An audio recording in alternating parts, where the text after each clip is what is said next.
Welcome to the rabbit hole, where we go deep, deep into the rabbit hole. We're like-minded me. Welcome to the rabbit hole, the truth we see. There's lizard people everywhere, the conspiracies speak. Welcome to the rabbit hole, where we go deep, uninvited from the rabbit hole. The weak-minded sheep for the open-minded people, not the little but the weak. Welcome to the rabbit hole. You sure you wanna be? We have before us the opportunity to forge a new world order. We don't have time for a meeting of the Flat Earth Society. Flat Earth Society. Flat Earth Society. And for future generations. Flat Earth Society. Flat Earth Society. We don't have time for a New world order.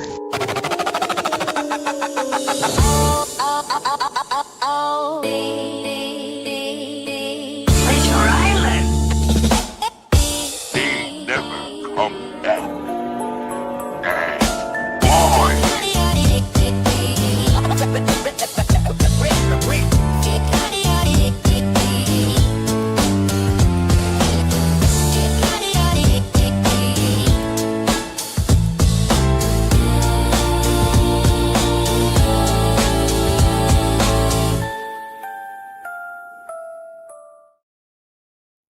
Yes, guys, how you doing? Welcome back to the Rabbit Hole Ramblings. First and foremost, we might not have time for a new world order, but we might have time to order a new world host who doesn't screw up the timing of the show. My apologies for the lateness. Lateness is greatness, though, and later will be greater. We've got a lot to get through tonight. We got a lot to get through. There's 50 people in the house straight out of the traps. We love to see it. We have got my man Nikos with us. Nikos, how you doing, mate? You okay? Good, mate. Like you said, lateness is greatness. But that jingle you've created there, mate, is giving you a little bit of saving grace. I must say, that's one of the best intros on YouTube, by far. I've got more coming, mate. I've got more coming. I'm literally working on one right now that's kind of content specific. I'm actually thinking about, I fucking love video editing. I love video editing, right? It's so much fun. And I feel like one of the ones I want to do is on MK Ultra, right? And I've already been messing around on Suno AI before, because Suno AI music's about to get taken down. So they're all getting like sued, right, massively by Warner Brothers and all this stuff. I think it's just a power play by the big record labels to. I think one of them got sued, and then they got immediately bought by a monster company in China. Right, this is another conspiracy we'll talk about probably, but it's not. I'm not fully versed on it enough to know what's going on. Anyway, long story short, Suno AI is the music thing that I use to make my jingles and that, and it's brilliant. It's absolutely brilliant, but I don't know how long it will last. So I'm like trying whenever I've got a spare half an hour, I'm like furiously trying to write down some lyrics and create some ideas for songs that I can then turn into videos, sort of similar to the Rabbit Hole Ramblings one there. And I think one of the ones that has to be done is on MK Ultra, what they did to the victims of that experiment, right? The CIA, the mind control, and all that stuff. So you'll see more of them. I don't know if I can bring one out a new video every week. I don't know if I've got that much time, but if I can do one every now and again, that's a part of the plan. Nikos, how you doing, mate? You good, yeah? Good, mate. Well, if the stock market collapses, mate, and you're out of a job, mate, at least we know you can get into something like video editing and you're going to pay your bills. There's actually a song, actually. Maybe you can get clever with a song. There's a song called Ramblings from the Rabbit Hole by the Gables from 2015 or 2016 or something. Maybe get a copyright on that and see if you can add it in there somewhere. Dice it up and dice it up, yeah? Chop around with it. Yeah, why not? Why not? We'll see what we can do. Have you watched any Black Mirror yet, though, Nikos? Mate, I haven't, mate. I'll be honest with you. I could try and blag it, but nah, I haven't, mate. It's on my list. It's on my massive whiteboard of paper. Like, I've got all this stuff written down, ready for, to get researched into. But mate, life's life, and it just gets in the way sometimes. But it's on my list, mate. Maybe over the weekend when the football finishes and I've got a bit of time on my hands, I will get into it. I promise I will. But no worries. Unfortunately, mate, I can't be quizzed on it just yet. No problem at all, mate. But whenever you get round to it, let me know. There's guys in the chat. I'm gonna come and say hello to you guys just now. Before we do, there's 60 odd people here, but love to see it. Friday night, we've got the big weekend ahead of us. So what a way to get into your weekend than going down some rabbit holes. And I've got honestly, here's a couple of weird things that were going on, right? So obviously in the title of this show, it does have the word Freemasons in it. And Nikos pointed out, Sean, just before you go live, you might want to just wait a minute because there's currently 33 people waiting. And that's not a good number. 32, maybe 34 is fine, but not 33. If you know, right? Secondly, I was on Instagram earlier grabbing some decent clips and that for the show tonight. And I cleared out all of my all of the list of ones that I hadn't downloaded yet, and I uploaded them all. And I was going through naming them all so I could see what so I could make sure I knew what I was bringing up at the right time. And I counted them. I've got quite a few there. How many have I got? And funnily enough, as I say, there were 66, and just right now there are 66 people watching. So like, they seem spooky. There's 66 people watching. I had 66 clips. I was like, fuck that. 66, sign of the devil, mark of the beast, all that stuff. Let's go and get a 67th. So we've got 67 different clips. And thank God we're now on 68 people that are watching. Guys, smash the like button. Smash the like button if you enjoy the channel. But this is fast becoming my favorite channel, by the way. I've got enough channels. I've got a lot of them. But I feel like this is my favorite one. So hit the subscribe if you enjoy it as well. And we'll get into the show, shall we? Before we do this quickly. Oh, sorry, Nikos. Go on, mate. I was going to say, the way you're going about it, mate, you'll be owning YouTube soon. Amount of channels you got. I'm in the empire business. Yeah. Listen, I don't know. I've Sean Butler TV, the football finance thing. It doesn't have enough. There's not enough day-to-day activity in the football finance world to be able to really turn that into anything. So that's a little bit kind of slow and sloppy at the moment. Obviously, Football Link with Johnny's is my side gig with Johnny, which I love. Spurs 5 is a bit of fun on a Monday and a Thursday, and then Spurs Talk Show. But then this is just like this is guilty pleasure stuff, Nikos. Guilty pleasure stuff. Bread and butter, mate. This is the bread and butter, mate. You can talk about conspiracies all day long. There's so bloody many of them these days. Like, funnily enough, before I come and say hello to the chat, I actually asked Grok earlier. I want to play this out with everybody that's watching this as well, right? So I asked Grok. I said, "Give me a list of the top 200 conspiracy theories from mainstream to as fringe as it gets." And so Grok said, here's a rank list of 200 conspiracy theories ordered from the most widely believed to like super fringe and only seen on sort of, you can't even take it seriously. So you've got like the top 10 ones that they say JFK, 9/11, inside job, moon landing, Epstein didn't kill himself, COVID-19 was intentionally released, Big Pharma suppresses natural cancer cures, I'm surprised that one actually is right up there. But anyway, so we all know these ones, right? Chemtrails as well. That's not even a conspiracy anymore. That's been proven to be true recently. And then you go all the way down, right? MK Ultra, Flat Earth, number 14 on the list. You're getting there, number 14 though, Nikos, right? Not a bad one. We're climbing the list, mate. We're climbing the list. Climbing the list, yeah. We'll be in the top 5 by the time I finish. Pizzagate, QAnon, Tupac, they're all here. I was like, I wonder what's right down the list.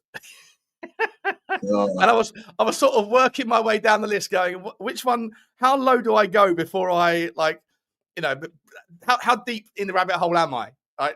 So I'm on board the DUMBs. I'm on board the Archons, right? The Gnostic Alien Overlords, 100%. So I'm at least in what tier is that? Fringe. I'm in the fringe tier. I want to see how low you go on this one as well, Nikos. And let me know the chat.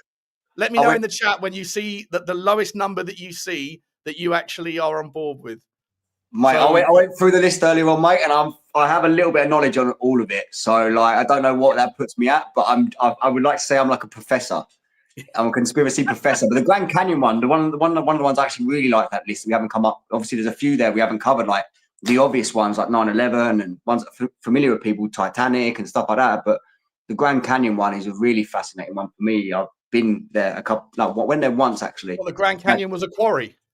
No, Grand Canyon, mate. Like, there's lots of things that like entail the Grand Canyon conspiracy. But there's obviously reports of people that have found like Egyptian artifacts, and is it like a melted power plant? The tribes that live underground there, the ant people go missing there. Like, you could literally spend days on that rabbit hole with the Grand Canyon, but it's a really fascinating place. I went there myself, we'll do that one.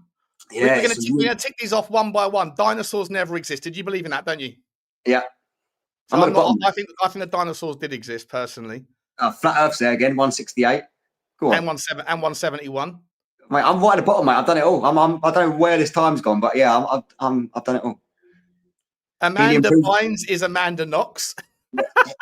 Helium proves flat Earth, mate. Honestly, like, there seems to be a lot of flat Earth ones in there, but the more like in-depth ones, or the more experienced ones, seem to revolve around that by the looks of it. Amanda Knox, Amanda Bynes. I'm not from that one. Your family was replaced overnight and is gaslighting you. Don't know that one.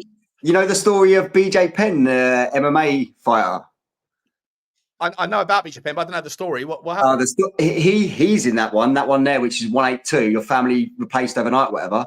He was living with his mum and ended up getting arrested and sectioned because he basically claimed that his mum had been replaced by aliens. You know, like that one's 182. That's BJ Penn, a famous MMA fighter.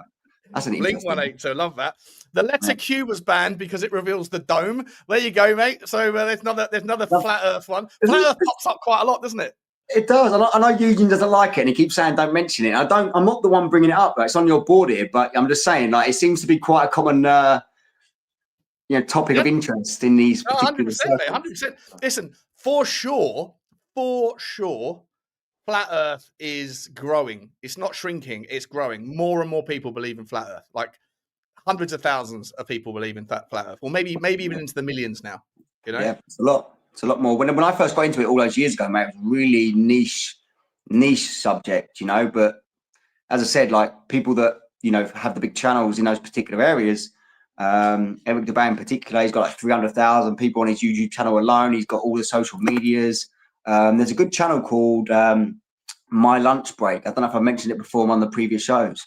Another good channel. Again, it's not like solely devoted to that, but the whole theory and ideology behind what they're trying to explain all comes back to that being the case, you know. So it's nice to see the information not as suppressed as it was, because when I first got into it, like if you just mention this stuff, mate, you was labeled a crazy person. But at least there's a little bit more interest in it. There's a few more people in the crazy person category then, basically. Well, basically, yeah. There's even an increase of crazy people, or at least an awakening of some sort, which is quite obvious. So I'm here for it, mate. Whichever it is. If people are here for the drugs and the mental, then I'm here for that too.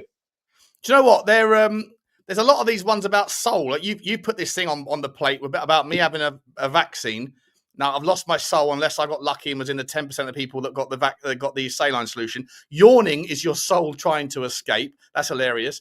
Deja vu is a glitch when they change the simulation code. We got to go in the rabbit hole on deja vu, because I used to get deja vu all the time. And I never understood, like, it was the weirdest feeling, like you almost knew what was going to happen, like next, you know?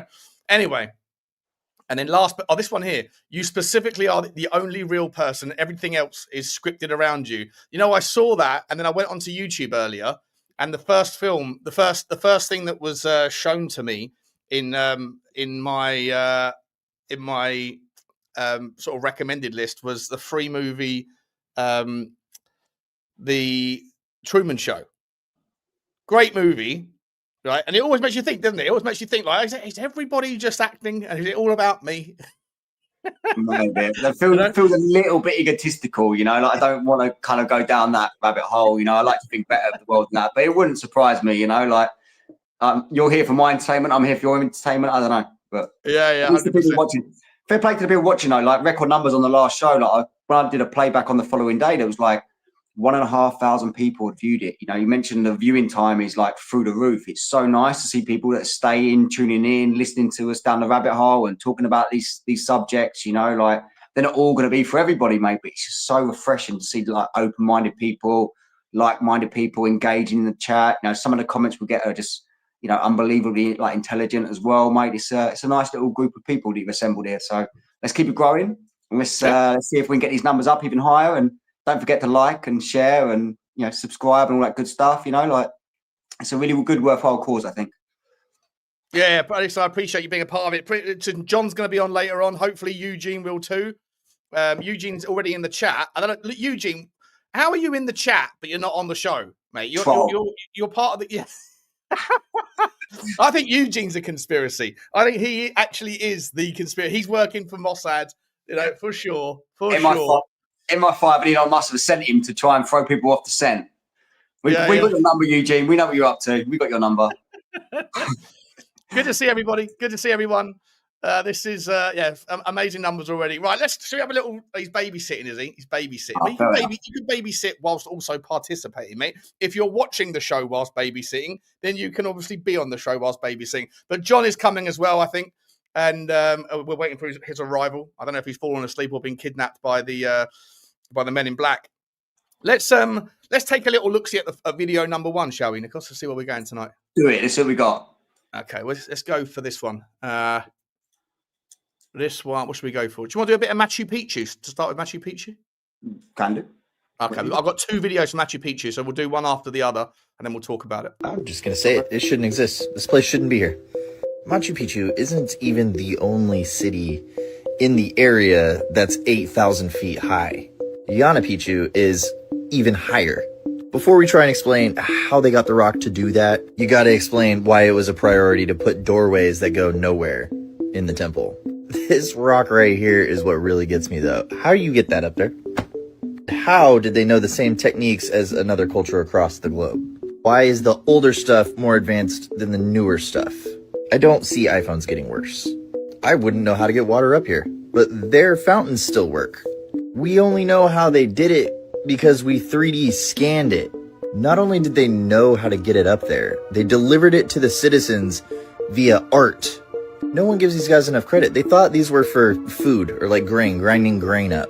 They fill up with water one day and someone notices the angle at which they reflect. They built them to observe sections of the sky during specific times of the year through the windows of the surrounding building. And then we realize the whole place is aligned to the sky, celestial events. Here's the deal. When someone comes in and takes all your stuff, then enslaves your people, they get to write your story and make your people look like idiots. South America, Africa, India. Strange that they all have some form of this guy. But all of them just so happen to have the most unexplainable stuff. Utterly unsatisfactory explanations for what it was. All of which make the natives look inferior. I'll tell you what doesn't lie. A big old rock. Yeah. I mean, it is like Machu Picchu and all that stuff. I didn't know about the other one, Yana Picchu or whatever. They are wild, aren't they? 8,000 feet in the air. You've also got the like Peru's got a lot of crazy shit. They got the Nazca lines as well, you know. And this is where I'm going to immediately come back to you, Nikos, because all of these things, like all of the crazy ones, the pyramids, Machu Picchu, Nazca lines, they all suggest with their star alignments, their celestial kind of being, like their celestial worship, that the stars are more than just lights in the sky, that they are meaningful to the ancient civilizations, right? Yeah, absolutely. You square that circle somehow? Yeah, I don't know what technology they had back then, but you know, it was a way for them to know what seasons we were in. They used the stars to, you know, determine the right time to plant their crops, and you know, the stars were important to these civilizations back then. I don't think they all had Rolexes and stuff. You know, I think they relied on the stars for, you know, determining a lot of their decision making in agriculture and things like this. So Machu Picchu is a fascinating place. It's one of the places I always wanted to go. You know, Peru's in a bit of a tough space right now. Like politically, it's quite a dangerous place for tourism. They cancel a lot of the tours that used to go there. You know, that used to do the Lima, Curacao, is it? Yeah. There's like a trail. There's like a trail that goes between the two, where you can go up, like hiking the whole way up. But it's always fascinated me, like what the purpose would be, why, you know, they would build something so grand, a monolith at the top of this ginormous mountain. You know, like I always thought they must be running away from something. I always felt like they must be running away from something. Speaking of running away from something, Team Curves is here. Curvature. How are you, Muscle? You okay, mate? I'm good. Big up, boys. What's going on? I'm happy as always. Happy to be on as always. Have you just got on a phone call with Netanyahu and that, and just letting everybody know that the show is going live as scheduled, and they were late for whatever reason? Exactly. But I can see the numbers just jump up. Obviously, a few big up to the CIA that have just joined the chat. Stop them on Fiverr in the house. Yeah. Stop the hostilities. I'm on. Nice to see you, Eugene. Have you had a good week, my friend? And has the babysitting finished? The toddler, that's when he goes to take a nap. So I'm on baby duty since the daycare is closed for Thanksgiving week. So it's been Yeah, of hell. course. It's been It's an hell important week. What babysitting. time is it where you are? What time is it where you are? Because I know what time it is where we are. 1 p.m., 1:30 p.m. So Oh, okay. afternoon. Oh, so you're one of these people who doesn't mind a conspiracy at lunchtime. Oh, all day long, 24/7. I'm open 24/7. Just give it to me. I thought the other night, like obviously we was doing a show the other night here and it's pitch black outside here, and then I saw your roof of your Tesla and you got blue skies and white clouds, and I was like, Hey, that's oh, another it's gonna be a conspiracy. daytime somewhere. It's definitely a That's conspiracy. Yeah, the sky is fake. time Right, zones or time zones conspiracy. Hey, I don't I'm think so. I'm open. I'm not. I don't know. I don't. I'm telling you, if I'm not listening on doing this show, I'm listening to some pods about conspiracies. So this is perfect. Okay, that's the right journey, my friend. Hey. Open This minded. makes me feel like then I can, you know, if I need to do a show on a Thursday at lunchtime, then people will still be on board it. I've just always assumed that it's one of those things where people want to tuck in before bed. They want their mind blown just before bedtime. But yeah, apparently Team Curvature beneath me is more than happy to have his mind blown. I do not represent all the people. I just represent the weird few who got time on their hands. Yeah. Too much time. Do you So get it's either me losing my ass in stocks or this. So I'd rather do this. Oh, let's not talk about finance tonight. It's been a bad week. Oh, tell me about it. Yeah. So do you get like a demographic sort of where people are from and their ages and stuff like that on the channel when you look at all the numbers? Yeah, I haven't looked at it, but how many people are like? Do you got an idea of how many people in Europe and elsewhere? Is there any sort of weird countries that will be sort of tuned in? I'll tell you what I'll do. I'll have a look. I'll have a look at that when while the next video is playing, right? Because there's a part 2 of that whole Machu Picchu thing, and I'll Helga is a 24-hour job. She's a conspiracy. She's also part of the CIA or something. You know, she's part of your simulation, mate. She's not. She's she's just here for. She stopped working, and when you find her again, she'll carry on going. Needs to replace her battery. Oh, pause. Anyway, let's have a look. See at the second video about Machu Picchu. I think I've done the first one, right, and I've got the second one. By the way, Eugene, I've got a corker of a video for the moon. Not moon landings, but aliens on the moon. So we'll have to take a look at it in a minute. But here's the second video of Machu Picchu, guys. You seen what's going on in Peru? Find a seat. New digs. There are new ancient Nazca lines. And that weird 3-fingered mummy, confirmed authentic, but not entirely human. So Peru is leading the charge in rewriting history, and the entire country is pretty much an archaeological site. If you Google terrace farming, you'll see the ancient Peruvians terraformed the entire mountain landscape of the country into usable farmland. And peppered throughout all of that are very weird carvings, very geometric shapes carved into very hard rocks. We don't know what they're used for. Somehow they were able to move, shape, and cut these rocks, and we don't know how they did it. According to the Incas' good Spanish friends, the only animals they had were llamas, they did not have timber, and they did not use the wheel for transportation. The only metal tools that they found would easily bend on andesite and diorite. They told of an extensive tunnel system at Sacsayhuaman. They call this place a fortress, despite it looking like a massive machine. And the tunnels they found are so cleverly hidden, you probably wouldn't even notice that they were not a natural formation unless you went into them. Which is what this is. This is a LiDAR scan of those tunnels. And what you can clearly see here is a stairway. This may be the entrance to the Chincanas, a 1-mile-long tunnel connecting Sacsayhuaman to the Coricancha, a place their Spanish pals built a cathedral over. It protects some of the most advanced stonework on the planet. To the south, some ancient lines are drawn in the desert. These are called the Nazca lines. These can only be accurately interpreted from the air, and they're usually in the shapes of animals. But these new ones seem to be a geometric code of some sort, completely different from the ones we already know about. Nazca people believe these lines connected them to divine beings that we have labeled as their gods. The remains of these beings are very strange. They have elongated heads. Initially, we thought this was from head binding. But think of the skull like a plastic cup. If you fill it up with water, you can bend it and it'll hold the same amount of water. These hold 30% more water. This was determined to be a different species from a fetus that they found that already had the elongated head. It couldn't have been modified before. When these beings are depicted in Peruvian art, they always have 3 fingers. which is quite the coincidence because Maria happens to be one of these mummies and she has 3 fingers. One guy said these were fake, and after 9 years of study, that claim has been dismissed and overturned, and they are biologically authentic. Over at the digs, luminescence dating is being performed. The goal is to see if these were built before the Younger Dryas cataclysmic event. Overwhelming evidence is suggesting a comet or asteroid hit us, ending the Ice Age. The survivors of this event would be these people. This would confirm the accounts from the ancient Egyptians and ancient Americans. Both cultures explicitly state this if you listen to the natives of those countries. The scientific analysis leaves out context, and the mythological perspective leaves out detail. This page intends to bridge that gap with a respect to both. All my personal research and analysis is right there, and I promise you there is so much more. It's definitely aliens. Aliens. Definitely aliens. 100%. Mate, it's a fascinating place. Peru, it's got, I know I've mentioned it before about the ancient civilizations, mate. That was one of the most important places in the world at some point in one of these civilizations, and that's just the stuff that's left. But I also mentioned, I think, in one of the last shows, I'd seen that they had uncovered a whole bunch of new lines in Nazca.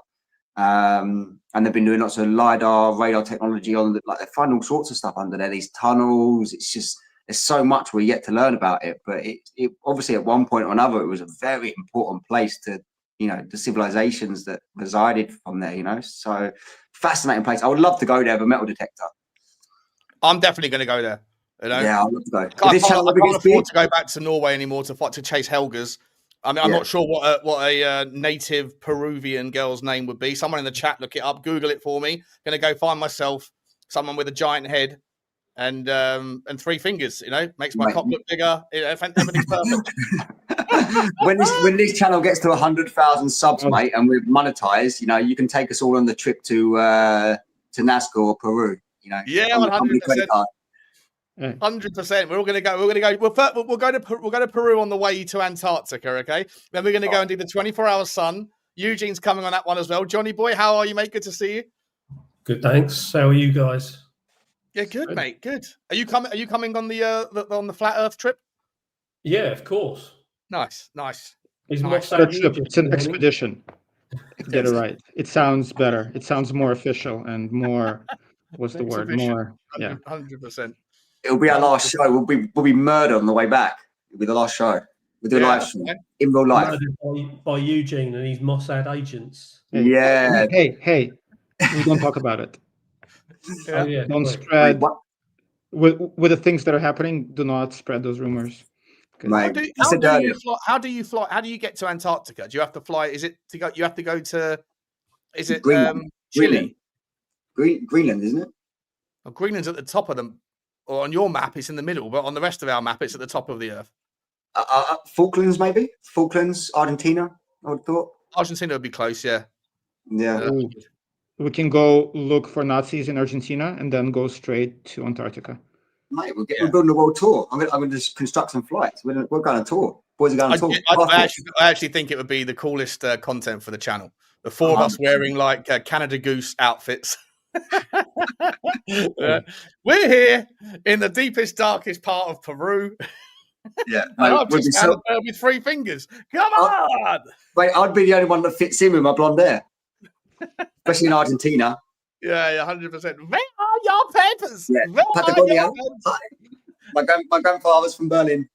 Exactly. I've probably got a cousin there or something. I've got a cousin there. I'll hook you up, Sean. I'll hook you up. Nice. Do you think we can get that one through Jet2 holidays? Nah, I used to construct these flights, John. They're very hard to construct. There is a particular company. It's called One World, and you basically use a whole bunch of different flight companies, and you put them all together, and it helps you construct the ticket. So to do a trip like that, you'd have to go to an expert who would put it all together for you. You could probably do it with all low budget carriers and stuff, but it actually works out cheaper doing it on all these concession discounts that you can do with the One World tickets and stuff. To get where? To South America, all these weird, wonderful places, South America, and do circumnavigation. Do I look like the sort of guy who flies economy? Listen, mate, I'm saving up for 4 years, and I'm flying. If I'm going there, I'm flying. I'm flying premium economy minimum, mate. This frame doesn't squeeze into an easy jet economy seat, mate. No chance, bro. We're doing this the right way. Trust. Mate, you'll be surprised how much those tickets are. Those tickets, the roundabout tickets, like alone, about $3 or $4 grand these days. So we save up a little bit more, you know. The flight is going to be like the Wolf of Wall Street, if you remember. Yeah, when they took that flight with the midgets and everything, that should be our flight. That's my kind of flight. Join the Mile High Club. We're going to join the Mile High Club. Sorry, Mrs. Marple. She's not in tonight. Where is she? Yeah, she's not here tonight. I haven't seen her yet. Can't we take her on this trip? Imagine Don't that. talk about Mrs. Marple, John. She'll come get you. Yeah, she can hear from anywhere, even if she's not in the chat or on the live. She can hear. One day she's going to be the special guest, my friend. One day she'll be there, and you're going to be all embarrassed. So be careful. I can't Right, wait. listen. Let's have a little look. See, I want to see what you guys think about this one. Right, this video apparently was caught by a Nikon 900 before AI came around. So I looked it up on Instagram whilst the last video was playing, and apparently this was recorded in like 2008 or something. So let's have.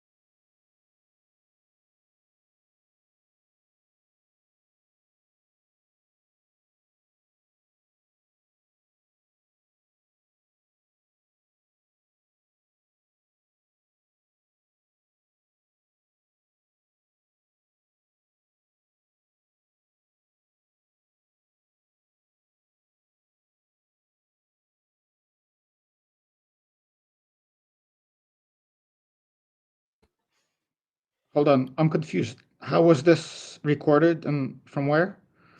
From a Nikon. Yeah, but from where? From Mars. Satellite or from? No, from Earth. From the chocolate bar of Mars. Wait. Mate, Mars is just a chocolate bar. We know this. 40 years ago, Mars was just a the confectionery section at Co-op. Mate, the next star they're going to find is going to be called Snickers, and this quote will be famous in 40 years' time. I just got the joke. It took me a couple of seconds. That's a great joke. No, we are. Listen, I'm pretty sure that was recorded with a Nikon P900 from Earth. Have you seen the moon wave, John? Have you seen the moon wave video? You must have seen it. Yeah, on that channel Crow 777. He's made loads of them, hasn't he? Yeah, unbelievable. It looks like a like a glitch that's kind of correcting, like it's like the pixelation's correcting, but it's legit like a fucking like an earthquake going around the moon. Yes, unbelievable. Like Let's see if I can find it. Yeah, what are you saying? A galaxy ripple. That's it.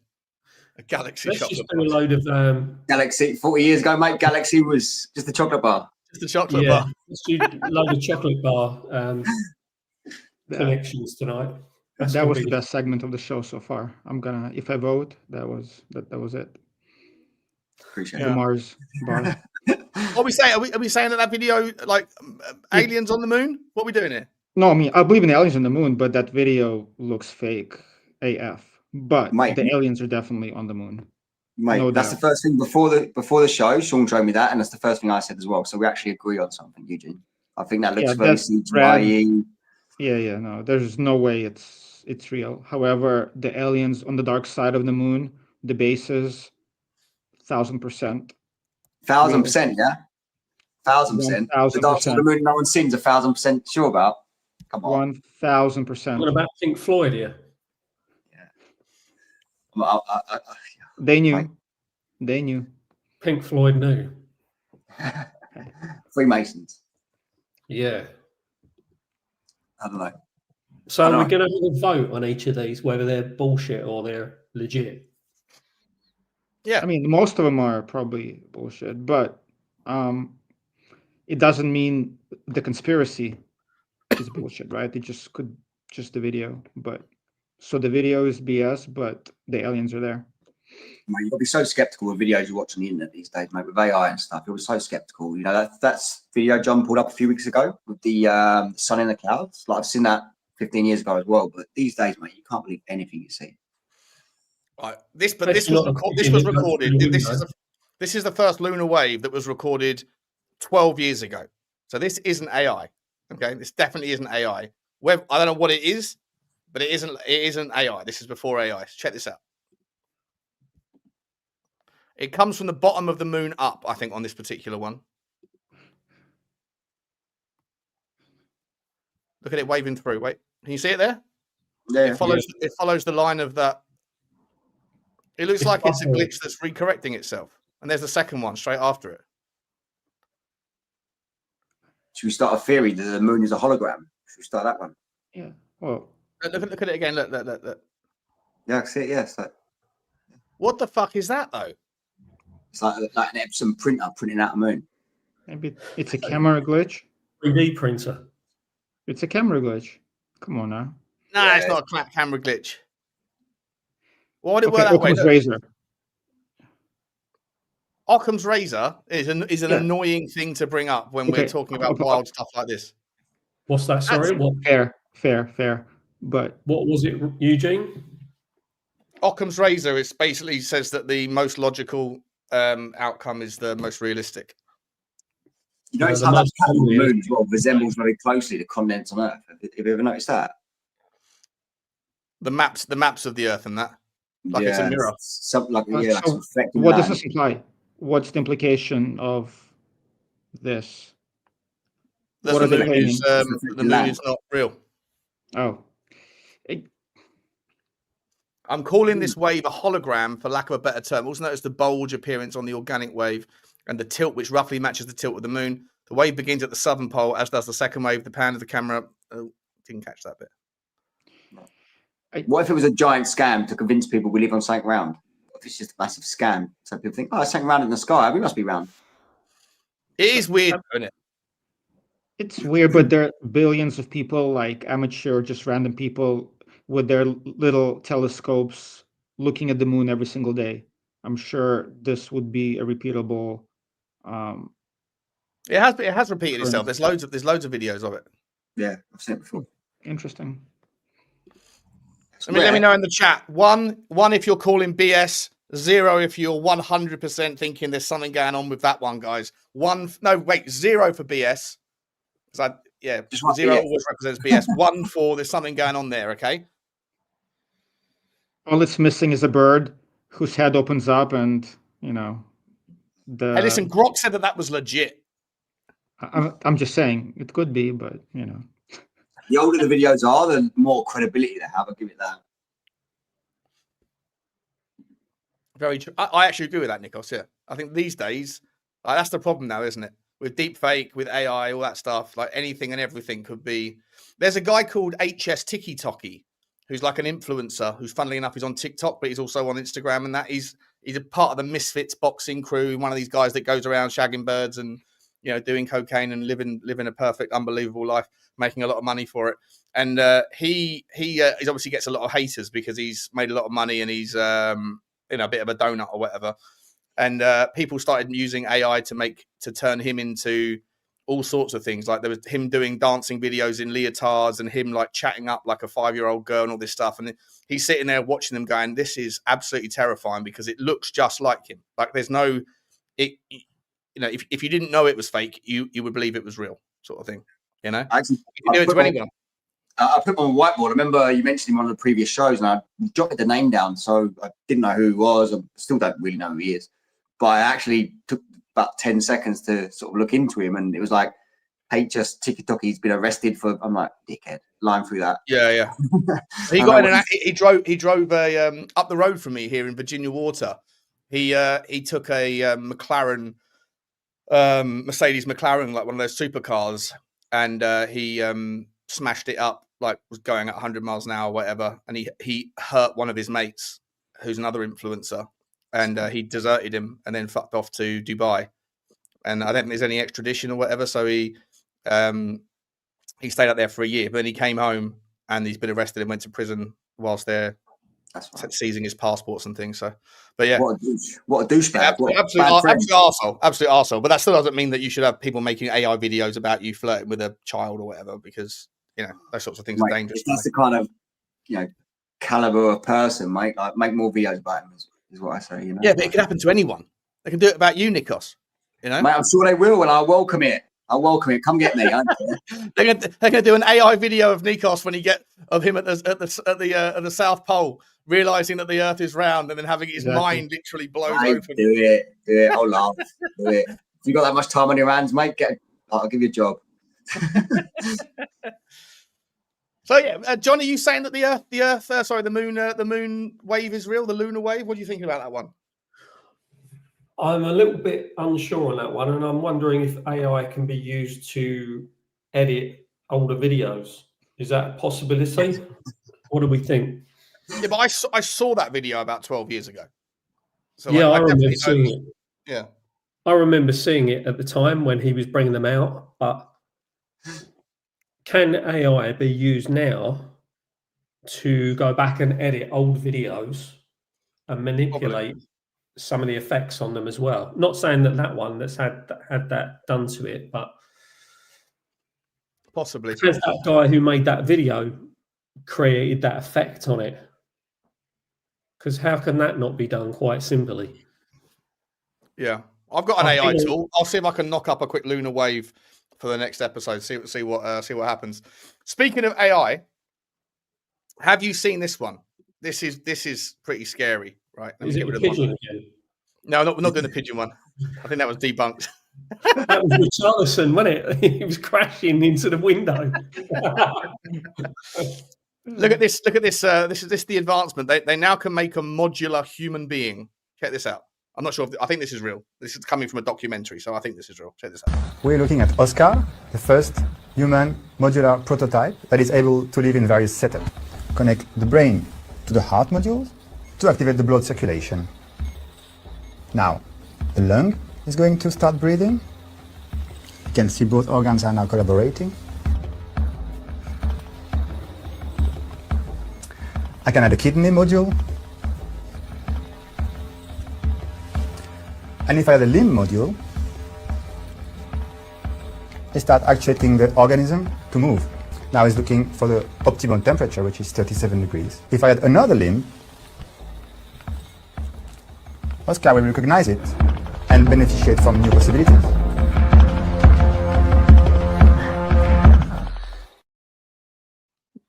And his dog no way this is real. munches it straight away. Bugsy Malone gets hold of it. Yeah.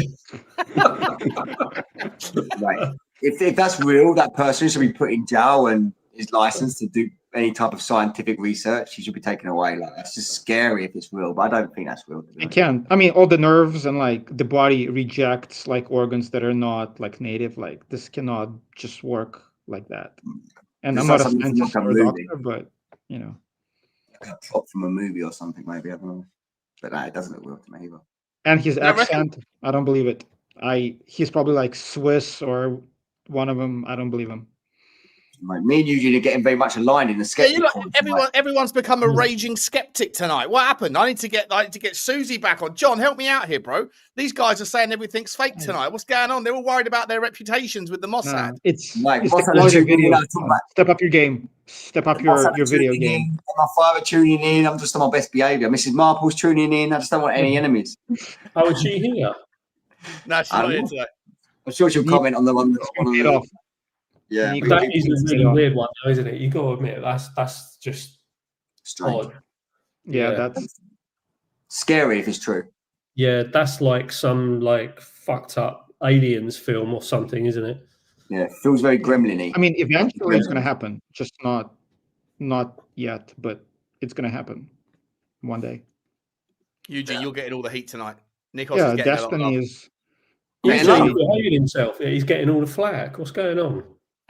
See, they're anti-Mossad as well, mate. They've got your number already. They've seen through the spy program. Unbelievable. Unbelievable indeed. He's got his background blurred out, but we don't know what is going on behind there. Yeah, so he's currently sat in an office in Israel. You know? Jerusalem. Yeah, he's in Jerusalem. Babysitting, all right. We know what you're up to. Babysitting the planet, babysitting the human species all together. We're going to just monitor you a little bit, see what's going on. We'll tell you what you can and can't do, okay, child? He's in Kang and Kodos' ship above the planet, looking down on us. In The Simpsons. All that AI stuff scares me, mate. Honestly, like, you know, my brain can't comprehend how far that technology can go. You know what's crazy though? Like with all the AI, it's the easiest time to like do psyop operations. Before, in the old days, if there was a conspiracy, you find this old footage and you actually like do analysis. Now it's so easy for a psyop to take place. There's a conspiracy that's true. Just put out a video, fake video, just make it obviously fake, and people are gonna turn on it. Like it's very difficult right now to discern what's real, what's not real, and it's so easy for governments or powers that be to put out fake information. I agree. And kill the Maybe you conspiracy. agree then. Jesus, something must be wrong with me. I must be sick or something. I don't know. Fine. Yeah. Rational. Now you're rational, Nikos. Nikos, he's been cloned. Yeah, so this ain't the real Nikos. Yeah, this is my my alter ego that's on best behaviour for the sake of its life.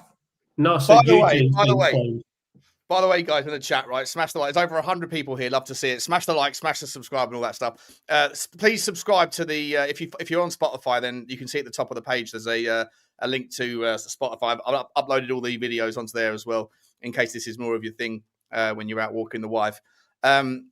We have decided that on Tuesday's show we're going to do a deep dive into celebrity, Hollywood, Satan worship, all of that stuff. We're going to have loads of videos. We're going to get Susie back on, hopefully Lorraine as well. Go for a 6-ball, and we are going to go deep into the rabbit hole of like the gay hip hop agenda, like the compromising that happens in that world. You know, you get 3 doors. You get 3 doors to choose from. As soon as you blow up, they say door number 1, you have to kind of worship a devil or 2. Or, that's not your thing, door number 2, you have to kind of nosh off a producer, and do it on camera so that we can control you through the fear of being outed as gay. Or, if neither of those 2 things are of your choice, then choose door number 3. And that's just you carry on and see if you carry on getting the record sales, see if you carry on getting the, if you want to go platinum. And the guys that choose door number 3 never go platinum again. So there's so much video. There's so many videos of interviews with rappers about this shit, and I was just saying, like, confessions of people that are like coming out now and admitting that they put in these predicaments and in these situations and stuff, mate. Like, it makes my skin crawl a little bit when I think about all the stuff these guys do to get rich and famous. When we were young, these were like idolized. These rappers and hip hop artists and celebrities. There was like everyone's wish was to be a celebrity. But when you kind of go in a rabbit hole and like. Nowadays, I kind of like feel sorry for them. Like, I know they've got loads of money and stuff, but they're so compromised, most of them, from what I can understand. So it should be a good show on Tuesday. I'll make sure that I fill up my notepad with some information. The 100%. The craziest one, there was a video of Tupac being like sounding really gay. Super. And yeah, back when the Diddy stuff was just coming out, there was this lady. She was a ex R&B singer. I forgot her name, but she was just going in on everybody from Tupac to Usher, Bieber, all of them. It's pretty crazy. Is her name Jaguar or something? Jaguar. Yeah, exactly. That's her. Yep. And Nikos, you and I tonight. Mate, I don't know what's going on, mate. I don't know what's going on. I'd like to agree with you, but I have to keep agreeing with you. We are in sync. I told you, Eugene's been cloned. He's been replaced. Okay. Yeah. We both got our Neuralink in. We both got our Neuralink in. It's a new gene rather than a Eugene. All right. We've both been hooked up to Neuralink tonight. Yeah, nice. All right, let's move on to the next one. Let's see what we're doing. Let's see what we're doing here. How about this one here? What are you most excited about right now? That's easy. Your face just changed too, by the way, when I asked you. It's easy. Yeah. So we published a year ago on the cover of Nature magazine, which is the highlight of any scientist's career, that we could reset the age of a complex tissue. We chose the mouse's eye. We let mice get old and blind, and we reprogrammed their eye using these 3 genes. They're called O, S, and K for short. Yeah. And we turned the age back 80%, and they were able to see again. And so what we're talking about is having found that there's a reset switch in the body to be young again. And the information in the body to be young is still there. So theoretically, you could take someone who's 100 years old and reset their body to be young again. Now, the exciting thing is we've been doing clinical trials, or preclinical trials, and there's no apparent downside to this yet. Oh my God. Isn't that great? No, that's incredible. And, it was a thrill to make this discovery. But since then, we've been doing the hard work, which is to figure out, is it safe enough to put into humans? And we're now testing it in non-human primates just to see if it's safe. My gosh. And if all goes well, in the next 2 years, we'll hopefully cure blindness in people. That is absolutely freaking incredible. That is absolutely bananas. But it gets better. Okay. The eye was just something we chose. I didn't think it would work any better in the eye. In fact, I thought it'd probably work worse. But we found that there's a universal reset switch. So you can reset different parts of the body. You can reset the skin. We've shown you can reset muscle. You can reset, what have we done? The skin was easy. So using the same gene. So we're just basically turning on an embryonic program in older people or middle-aged, in their cells and in mice, and they get young again. What does this mean? This means one day it's going to be possible to reset the age of the body. We've done that. We've done that in mice. Now the question is, how soon can we get it into ourselves? Philosopher's Stone. I know this guy. He was in Rogan like 5-6 years ago, a couple of times. He's the Harvard or one of those. He has a lab and he does research on anti-aging. So I've seen him before. He's Is this the guy that wanted to try and live to 200? So is he doing it personally himself, where he basically only eats pure, perfect food and drinks pure water and no, that's a different guy. This one, he's been testing on himself, and I think his father had Alzheimer's. So when he was in Rogan, he was talking about these like molecules. You can actually buy them; they're available on Amazon. So he's been testing on himself and his father. Like, really interesting guy, actually. And what he says, I mean, to me, it makes sense. I'm sure our DNA or our body has capabilities that we're not aware of. So that's not out of the question. Yeah, I agree with that comment there from Sinner PS. I think there's a more natural way to do that. Yeah, have you seen? That's a good point, Nathan. Have you seen the new Kris Jenner, guys? Oh yeah, she's like 70 years old, and she's absolute smoke show. Like she is a smoke show now. Whatever she's done, like, it's not a natural way though. Like that's through surgery versus supplements. Wait, I got to look at this. Right, this was Kris Jenner. This is the new Kris Jenner on the right. It looks more like that was Kris Jenner on the left. Is it on the screen? Sorry, it's not on the screen. No. So this was on the left was Kris Jenner, like 10 years ago, 15 years ago, and then the bird on the right is also Kris Jenner today. She's like nearly 70. She looks like one of the daughters now. Yeah, she does. Yeah, looks like I mean, imagine all the. I don't know if you can make your entire body look. She's probably still going to be baggy in certain places or whatever. But like, it's crabs. But it's unbelievable. Like that is whoever the plastic surgeon is. Like sensational stuff. Well, she's been eating those mice that I just talked about. Have you seen Ozzy's daughter? Osbourne's daughter. She's a completely different person. Kelly Osbourne, yeah. Mate, Adele. Brand new head, completely different person. I think they're different people, mate. Yeah, that one there, just obviously got a really good plastic surgeon, that one there. Hang on, what? So are we saying it's clones? They're clones? Yeah. Surgery, no, it's 100%. Yeah. It's what? Adrenochrome, did you say? Who said that? Who said that? Someone in the chat. I said Adele was being replaced. That's not the same person. Oh, Adele. Absolutely no way is that the same person. I agree. No way. Yeah, I agree with John. It's not like she's just lost weight like Lily Allen or Rita Ora. Looks different. She's just completely different in every way. Remember when these two? Yeah.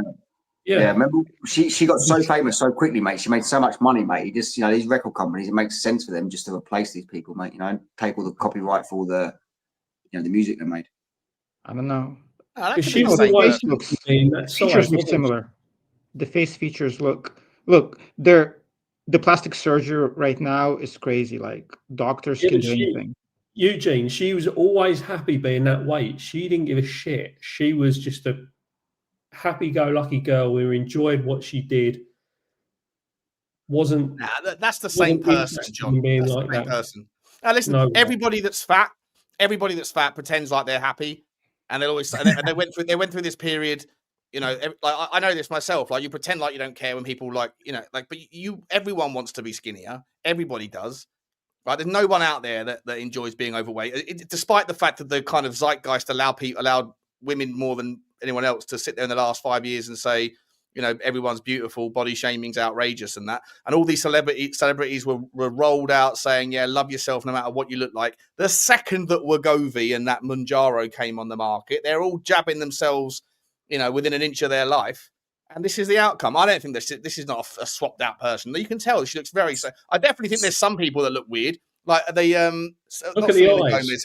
Who's the other one? Ariana Grande. She looks like she's a different person. Grande looks fucking look at changed. her eyes on the photos. They are not the same person. No, I agree.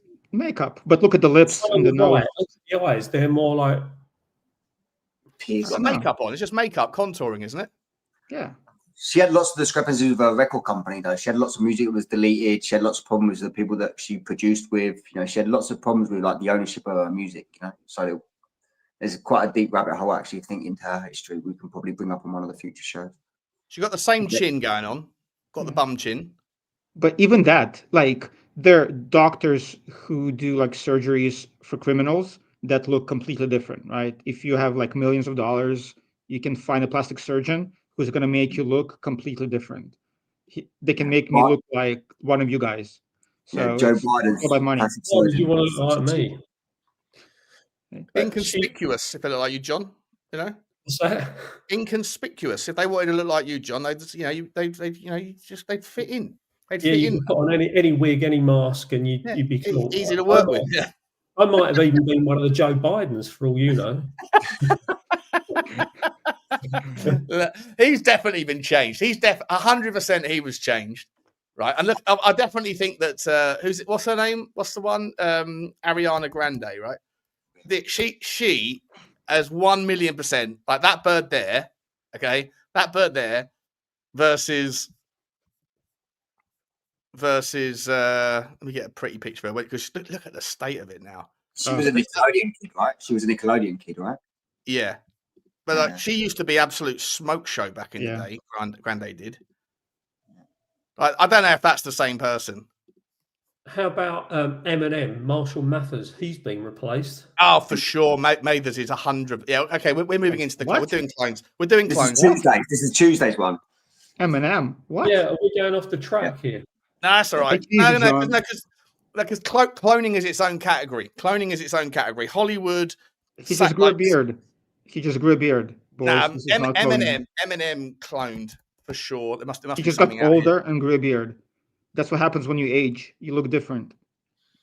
No, I don't think so. I agree with John again on that one. I think Eminem. He's got different color eyes. Or maybe on the right, he's just whacked out on drugs or something. But they're different looking people. Who doesn't do drugs? Eminem. He's sober for like 15 years now. Yeah, Eminem is sober.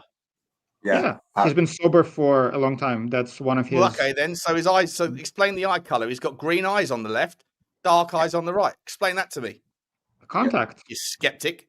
Oh, contact lens. Nothing's getting past Eugene tonight. He's got an answer for everything. Eugene's back. I mean, he made a few songs confessing that he sold his soul to the devil as well. I'll bring up the lyrics for one of the later shows, but he actually said, "I sold my soul to the devil for the Grammys or whatever it is, the awards that he got." Yeah, but it's a metaphor. It's a lyric. Come on, Sean. Okay, on one side, contact lenses and cloning. Which one is more reasonable?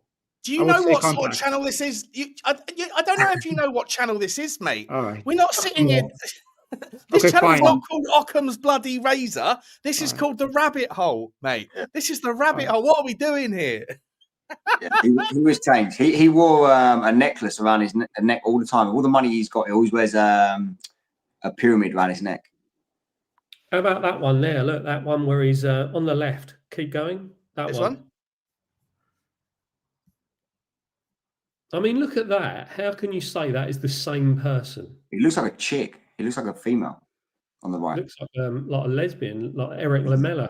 He's got yellow eyes in this one on the left-hand side. So what are we doing here? Is he just go around wearing different contact lenses every day, is he? Like there's nothing. So is that what we just, everything's explainable? Oh, look, he's got blue eyes here. Kind of like, they're like sea blue, right? Different colours to those eyes. Different colours on the right-hand side. What colour eyes are we working with here? Maybe that's consistent.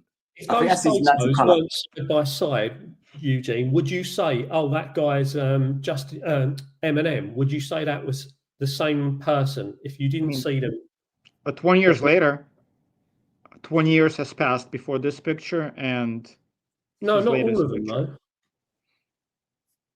Have you seen Machine Gun Kelly? Yeah, another Satanist. He's a geese. He went from being like a rapper who thought he could take on Eminem to now being like, you know, I don't know what he is now. Is he a country singer? And he's like very, very camp. No, he's not. Is he a country singer now? He's something like that. Yeah. Oh.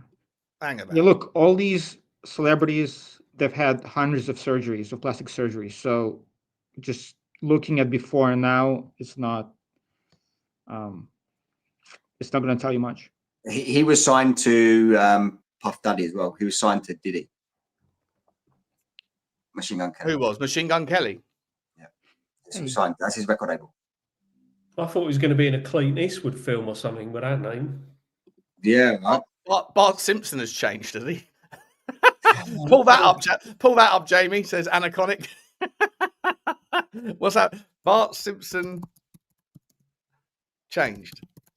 Didn't the Simpsons show us the Bruce Jenner whole like change over to whoever he is now? I can't remember. Bruce Jenner. It was Kardashian, right? It was Yeah, Bob Kardashian. Bruce Jenner's become a woman, right? Yeah. Kendall Jenner. No, not Kendall Jenner. Kylie Jenner. Caitlyn Jenner. Caitlyn Jenner. The Simpsons. Yeah, Kendall is the hot one. I wouldn't touch any of them with Eugene's. Wait, what? I wouldn't touch any of them with Eugene's. And listen, we'll come back to cloning. I wanted to bring this up. I found this. Do you remember last time you guys were asking me to bring up some content about screaming skies, like the trumpets, or whatever it was, the sky trumpets? Oh, yeah. I found this. It's not a trumpet, but it's also very weird. Let me show you this. So we all just got woken up to some disturbing sound all through the whole area. I just called 911 and they said they've gotten like over 50 calls about it.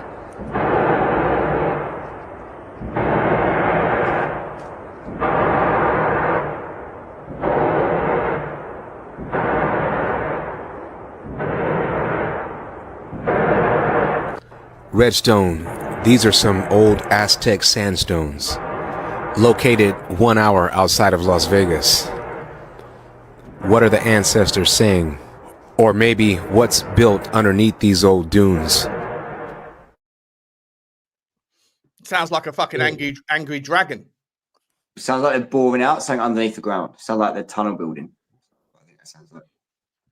Do you believe in the tunnels underneath the earth, underneath the America, where they can move? They can move a Mach 10 or whatever between Los Angeles and New York on some sort of train system or whatever. Mate, 100%. I can prove to it on one of the latest shows, mate. It's sort of some of the blueprints have got out, like the evidence, if you like, of these tunnels being constructed. But it's huge business, mate. Some of the, like I said, I think one of the previous shows, like the black budgets that they have in these government annual budgets, mate, is to construct these tunnels for whatever purpose they're using them for. I don't know, but it's just constant construction that just keeps happening all over the world. You know, like predominantly in America, but definitely whenever you hear Las Vegas, like obviously that's familiar. You're familiar with like Area 51, and you know there's huge underground tunnels all over the place there, mate. So my first instinct when I saw that was that sounds like boring from underground tunnels. There's evidence of the machines they use. These huge, like drills, like mechanical car drills, things that are like 50-foot wide that just drill constantly, and they just bore out underneath the ground and keep constructing these tunnels, mate. Like, yeah, it's mental. But I'll bring some more facts for one of the latest shows about that. But it doesn't sound the same as the thing we watched the other night. It sounds like it's coming from the sky. Like John said, it's like something from the sky. It's like something bounced off the firmament. It's mechanical sounding. That sounds more like thunder. Yeah, fair enough. John, what are you saying? John? Yeah, I agree. It definitely sounds like some sort of boring or, you know, something from that's affecting the ground and the rocks rather than above. Did you see that video I sent you about the cooling tower where they pop the balloon and it sounds like thunder? Yeah, I did see it. Yeah, I haven't got it on here though. But you're right. It does sound like thunder. So you're back. We're on the firmament again. This is the segment of the show where we're popping into flat Earth, are we? I didn't bring it up. Just for the record, I did not say a single word. I said it was boring underground, and John threw it straight over to firmament. Yeah, just to piss Eugene off. That's why we do what you doing. Team curves. Yeah. This is why we call Johnny Boy Teflon John, because he believes all of the same crazy conspiracies that Nikos does, but it gets none of the heat for him. He gets absolutely none of the heat. Nothing sticks on Johnny Boy. No. The Teflon John, that's what we call him over here. Yeah, I looked into those. What John just said there, I looked into some of those videos actually. I put it on my notepad as well. I'm on the last shows, and I've looked into a few of those as well, mate. It's really interesting. That it's so similar to what thunder sounds like and what these experiments show. It's very similar. Sounds like Perchy digging his way out of the hole after Susie spilled the beans on his. That's the biggest conspiracy that we've uncovered on this channel was Perchy's claims to be watching second division Hungarian football. You know what are we doing here, Percho? Outed by your own missus. Unbelievable. Heartbreak for the man. Heartbreak. Someone mentioned a minute ago. Let's have a look at it, shall we? What's that? The balloon popping in the. Oh, have you got it? Have you got it there? Yeah. Awesome. And you've got to crank the sound right up on that one as well. Awesome. This is good for the viewers. Yeah, speakers up, everyone, please. Viewers, that is. How many viewers we got? How many viewers, Paul, put your volume right up. Turn your sound bar up. Turn your Marshall amps to number 11. About 60, I think. About 60 now.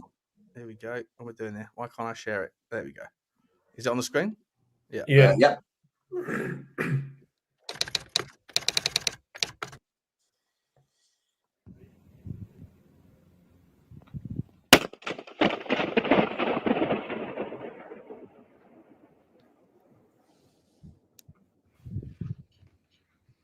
Yeah, but that hasn't got a roof on it. No.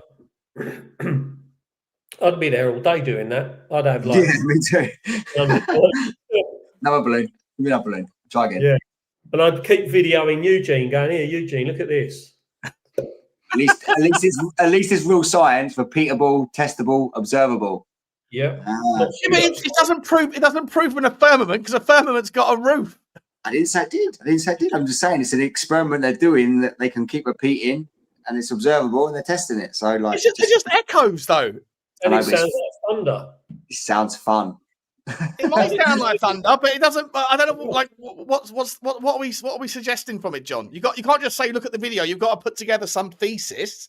What are we doing here? Occam's razor. Well, does it? Eugene brought that one into the group. Wait. Well, what? to me, it sounds like thunder, and it makes you wonder: is there something above us that's closed in, and it's creating that sound? Yeah. Doesn't necessarily need to have a lid on it. No. Someone said I'd love to go in there after a curry. Maybe that would be air trumpets. But hang on a second. I'm not sure if it makes the same sound if it's got a roof on it. That's the point I'm making, right? Like if we're suggesting that this thing is some sort of demonstration that maybe thunder is just Also, what are we suggesting then? That even if it did, are we suggesting that thunder is some giant cloud god popping balloons? What are we doing? You could suggest that maybe the sound is bouncing up the side of that cavern, which would be similar to what it would do if there was some sort of type of like restriction, like a firmament or whatever. You know, like you could make that argument, I guess. I don't think it's a very strong argument. Eugene, what are you saying, Team Curve? I'm confused about this whole conversation. Sorry, I don't follow. Are we talking about the sound? I mean, well, but if you go into a cave or if you're in an amphitheater, right, there is a sound, certain sound based on the structure, or I'm confused. Apparently, Eugene's got a friend that's a dead ringer of you, John. Oh, dude, 1000%. So, which is funny when we talk about the clones, like he looks exactly like you. Bring him on. Bring him on. Which is not a good picture, but see the audience can figure out who is who. It's amazing. Maybe it's exactly like I'm just playing a different role. Is this it? But have you ever seen John and your friend in the same room at the same time? Exactly. Well, it's not a good picture, but no, like if he doesn't smile, if he's not smiling, for sure. It doesn't look like he's not watching because I sent him the link. Dun, dun, dun. He's also into conspiracies. He's also really into. Shout out, Alex. But yeah, no, sorry. The whole sound thing, maybe I missed it, but are you making into conspiracies? Oh, very much so. Worse than me. We'll swap him for you then. Exactly. Make for a better show. Yeah. You put us side by side with that Eminem picture a minute ago with Eugene. Yeah, Eminem. Eugene. We're going to call you from now on. Eugene. So again, what are we talking about? We're talking about an echo. I don't know what we're talking about, mate. I don't know what we're talking about. Let's move, because I think that one just, I'm not sure what it proves because it doesn't even have a lid on it. Yeah, it needs a lid for me to at least get on board. Well, inconclusive. Next. Okay, we'll move on next one. Okay, what are we doing here? Let's go for this one. Let's have a look at this one. Let's go for a child UFO video. Okay, this little baby, this child picked up his parents' phone on a plane, held the phone out in the window, wasn't even looking. I don't know if this is real or not. I can tell by the skepticism that's on the show today. I think it's because Susie went down so well with the audience that this is the show following. All of you lot have suddenly become super skeptics, and it's not the part of the show. Not the. You know a couple of things. So I disagreed with a few things Eugene said. That doesn't make me a skeptic about anything. Okay, here we go then. What's this one? My stance hasn't changed.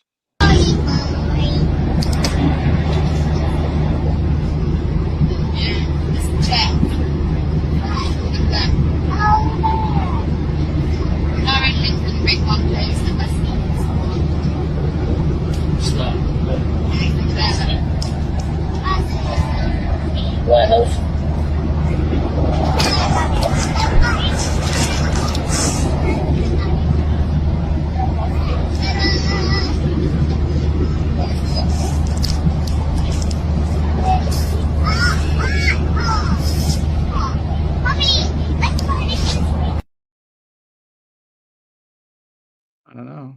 That bear looks freaky. The bear has definitely got a camera in the eyes for sure. 100%. Exactly. 100%. Imagine being that poor old woman there sitting there reading your magazine. You're now all over the internet listening to 2,000 people talking about it, you know? I want to see this. I just want to see the first part. You have to like blink and you'll miss it. But the first part, let's watch the first part again. Weird.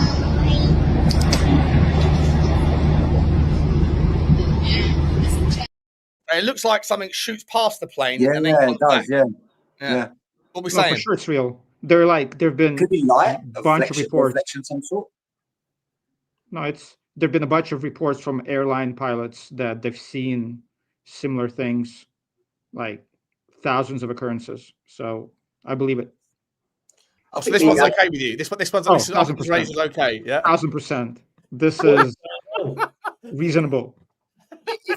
If I told you that the army had technology like that and planes that done that, would you be shocked?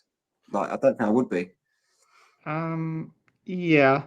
Actually, if we're talking about a completely new propulsion system that defies our physics, I might be skeptical. I'm sure Well, they have some secret stuff, but not completely things that defy physics.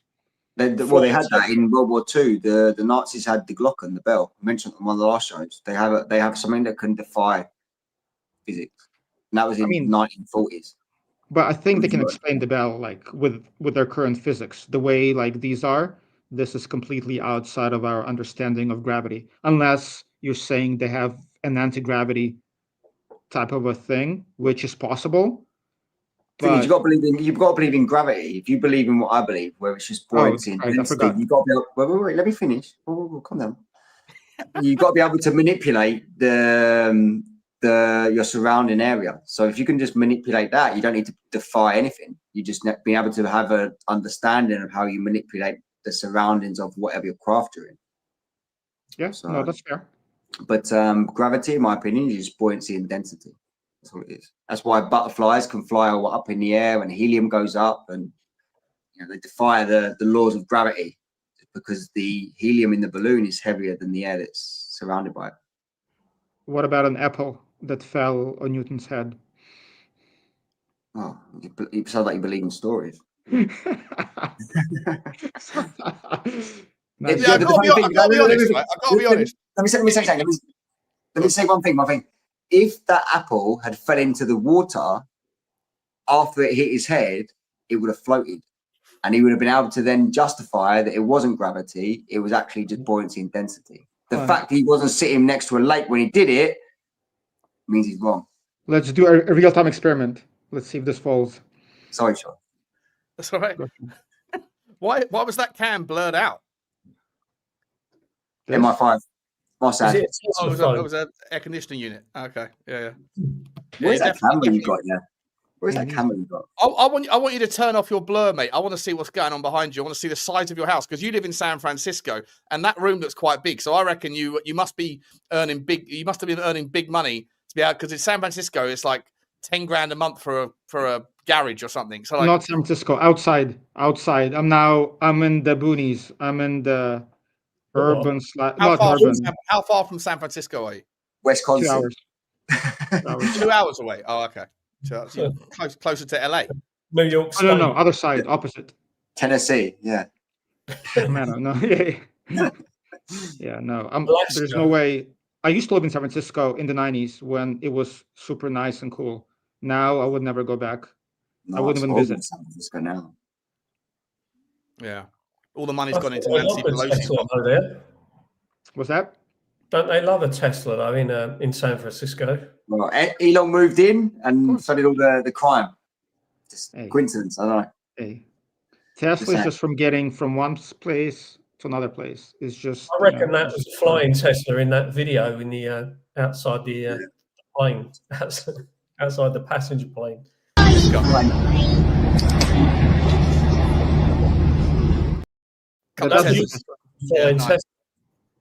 No, but on a serious note, though, this is real.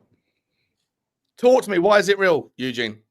Because there are thousands of reports by airline pilots, commercial and military. And military.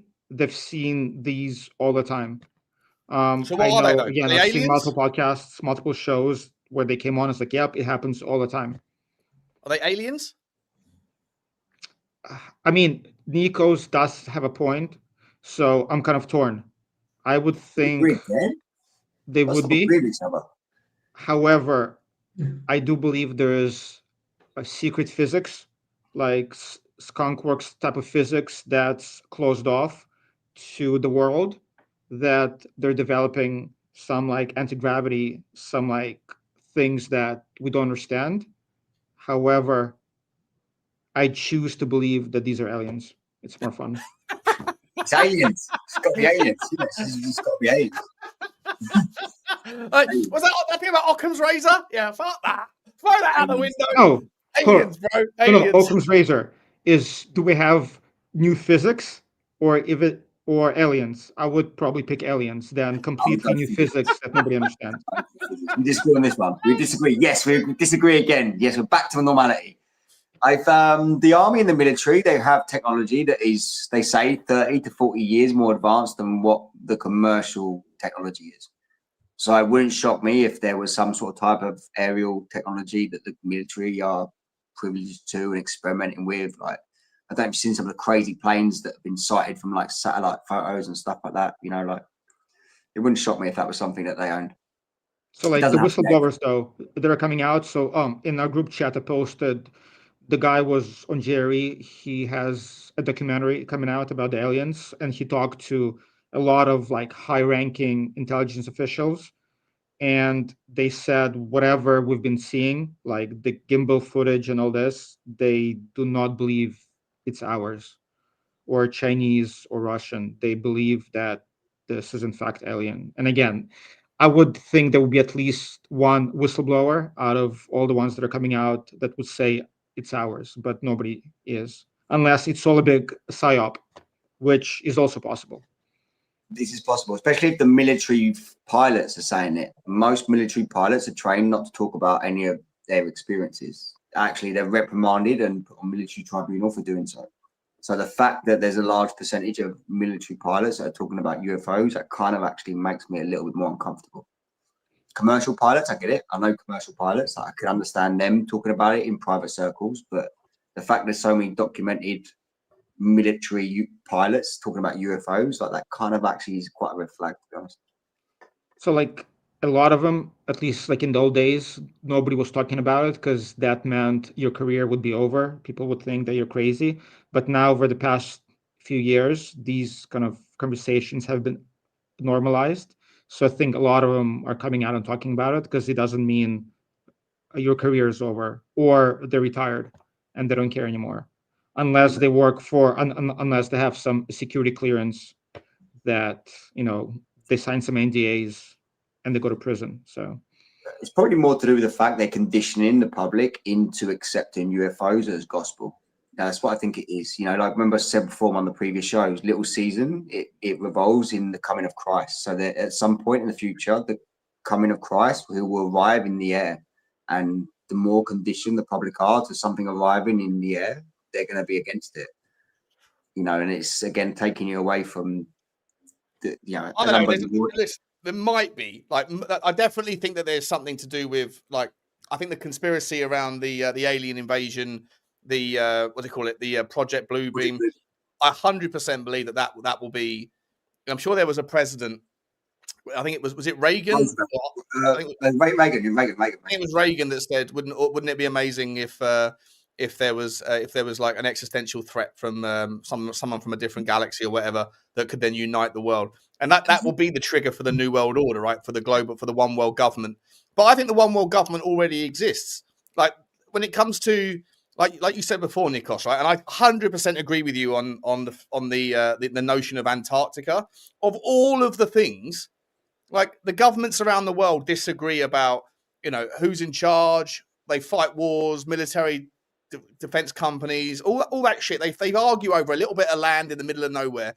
But it comes to Antarctica, and everybody's on the same page. North Korea, Iran, Russia, China, the US, all of Europe, and all of Africa. Nobody, and South America. Nobody wants to go there. No one will allow anybody else to go there either. Like apart from a couple of scientists. I don't know. That seems a stretch to me. The fact that they've all agreed for over 60 years is mind-boggling. But you know what they do is every country that's part of that treaty is assigned a latitude. So they have, like, on a map, you have a latitude of each part of the ice wall. So they're basically like designated a certain part for their country to protect with their military or monitor or whatever.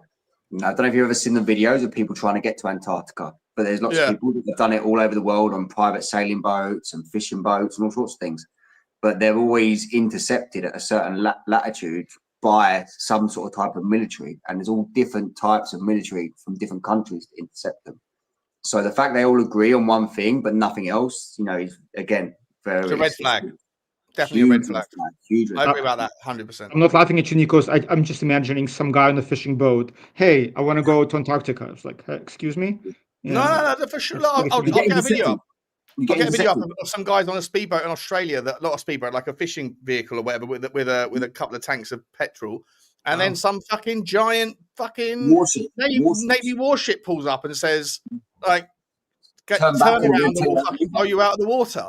Yeah, there's so many videos now. There's so many videos now. People actually just seeing if that's real, you know. But there is so many videos now of actually all these different types of boats from all over the world. From, you know, like the closest entry points to Antarctica is like South America, Australia, obviously north. You know, like there's just people from all over the place that are trying it, and all different types of boats you can think of, Eugene, and they're all intercepted by different military. But you're designated a certain latitude of the you know, to protect. So there's like the Scandinavian military, you'll have the Australian military, you know, the South American military, you know, they're all stopping these boats going anywhere near where they need to go. And they're actually like, they have these big like speakerphones on their warships, and they're like communicated to like turn back or you will be shot at, you know, like they're given a basically ultimatum, turn back now. And it's so strange that they agree on that one thing, you know? Well, are you guys were talking about the Grand Canyon in the beginning, same thing. Like all those caves with hieroglyphics, now they're closed down, and people who actually go look for them, the Black Hawks just emerge and say, sorry, there's no access. Yeah.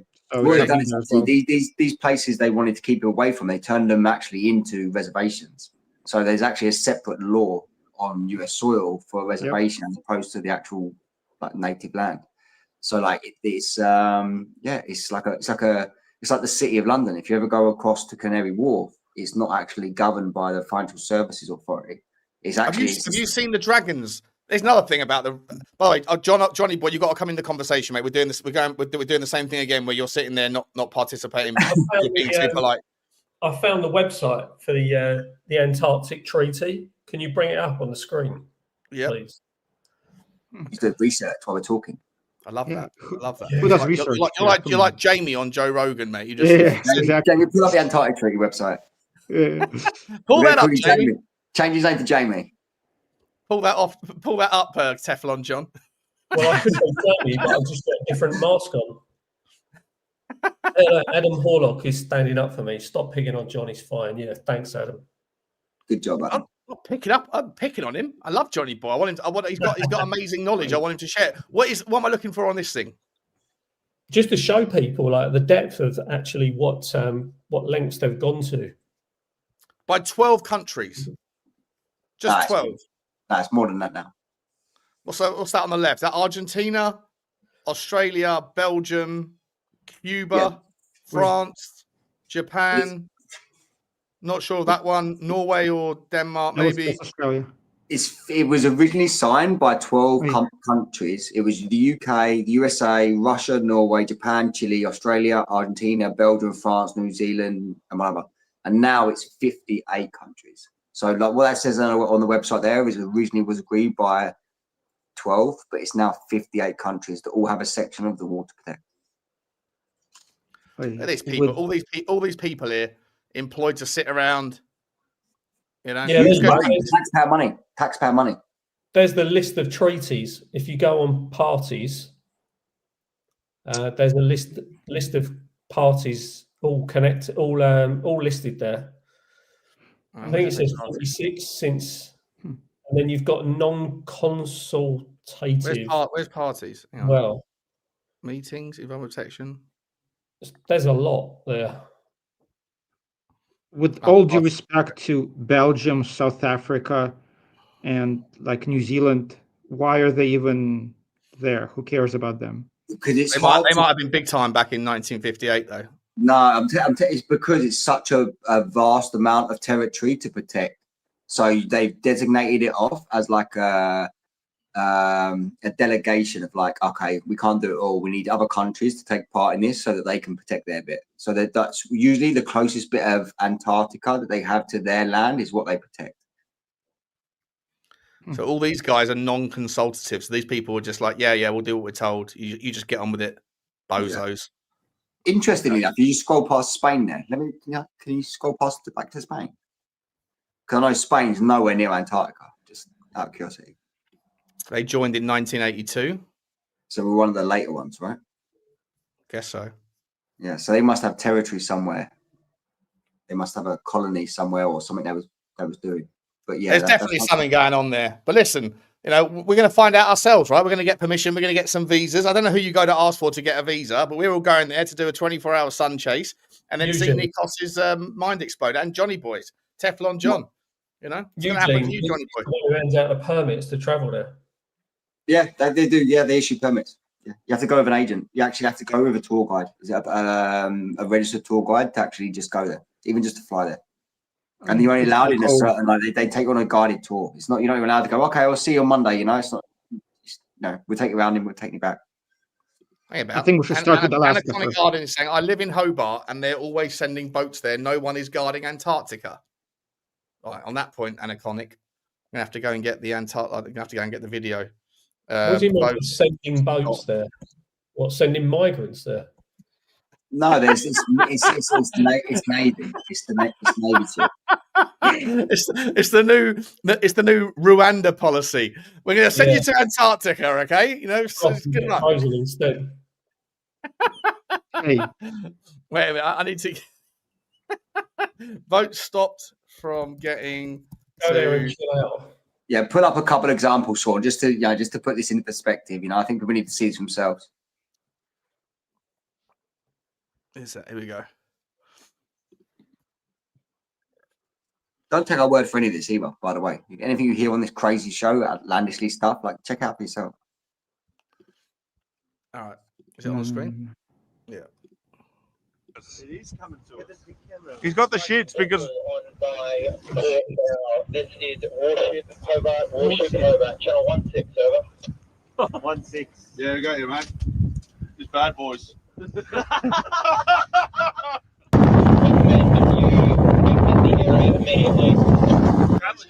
Just go. Send out the chopper. It's drone. What's that about? It's coming to us. It is coming to us. He's got the shits because... This is Warship, Hobart, channel 16. Sorry, I don't see any ice. I don't see any ice. How's this Antarctica? This looks like tropics somewhere. No, this is when you get to a certain latitude. I'll get the numbers next time, but there's basically 3 parameters that they have, and there's like the first parameter before you get close enough to actually like engage with the ice. But there's like warships that stop you at the first point. They don't even let you get close to it anymore. You used to be able to get close to it. There's videos that I'll find from the later shows where people actually get close to the ice, but they've stopped it. This is why they have all these 58 countries as opposed to 12, because they actually have to make sure that people don't keep doing what they're doing. I'm a bit skeptical, but I'll check it out. You're skeptical of that, but you're not skeptical of the UFOs flying past the plane. Yeah, where's the line in the sand for you? There's no ice in the video. How much does it cost of taxpayers' money per day to run a warship and a helicopter, actually? Because it's taxpayers' money they're using to do it. Oh, Pentagon. Why would a warship give a shit about some bloke on a fishing boat trying to catch a quick, cheeky little bit of salmon or whatever? Like, what's going on there? You know, yeah, exactly. Public misuse of funding. You know, go down the rabbit hole. Keep going. Keep going. We're on the journey, my friends. We're on the journey to the ice wall. We're gonna get people one by one. John, any takes on what we've just been talking about? Yeah, I've seen that one before. It's definitely, like you say, done for a reason, isn't it? That they're protecting something. I mean, why would they even stop you going to the ice wall in the first place? If it's just a bloody wall of ice, why would they even bother? It's not like you're going to take a little fishing boat there and destroy the environment, is it? Yeah, how much damage can you really do to a block of ice? Exactly. And it's bloody huge as well. I mean, if you chipped a bit of it off, what's it going to do to it? Well, I don't know. I mean, have you seen those people that go and grab that they I think I'm not sure in what sea it's in, but there's people that go and like harvest icebergs from certain oceans and then they take it home and they sell the water. Because apparently it's like the purest water in the business. You seen that before? No. Yeah, I've seen people that harvest ice from the icebergs. Yeah. I need someone to do some searching for me whilst I get the next story up. Let's do another story though. I want to get the Nugene. Do we know Emma-Jean, wasn't it? Emma-Jean. Oh, Eminem, yeah, Emma-Jean, yeah. Emma-Jean. Have you heard of Milton Keynes? Milton Keynes is like a town in the UK. I'm not sure if it's a city, but it was like purpose built. It's like one of the newer towns in the UK. We haven't got a lot of land here that could be turned into new places, but Milton Keynes was. And I managed to just stumbled across this particular video. This isn't a conspiracy theory video. This is a group of people that talk about Milton Keynes, right? They've got an Instagram and a podcast that's just called Milton Keynes Uncovered or something. And I wanted to show you. I want to show this video to you guys because it just seemed a little bit weird. Check this out. What's a conspiracy theory you shot-puttingly believe in? Milton Keynes is built purely for the Freemasons. Okay. I just want to say, I don't believe this, but this is crazy. Actually crazy. The conspiracy theory goes that Milton Keynes is built purely for Freemasons to take part in weird cults and to leave a trail of breadcrumbs for conspiracy theorists. So Milton Keynes has a perfect solstice line that goes through the middle of the city centre, and the road it goes down is Midsummer's Drive. Directly parallel to the left and to the right of Midsummer's Drive, you have a road called Child's Way and Portway Road, meaning Midsummer Murder, child sacrifice to open the portal. What the fuck? The sun will shine down the solstice line, which is Midsummer's Drive, and then it will shine down the Eye of Ra, and it's so weird because the roof of the shopping centre is built exactly like the Eye of the Ra. This is so weird, but it gets weirder. So in the UK, we have a solstice-born prince, which is Prince William, and he was born on a lunar eclipse.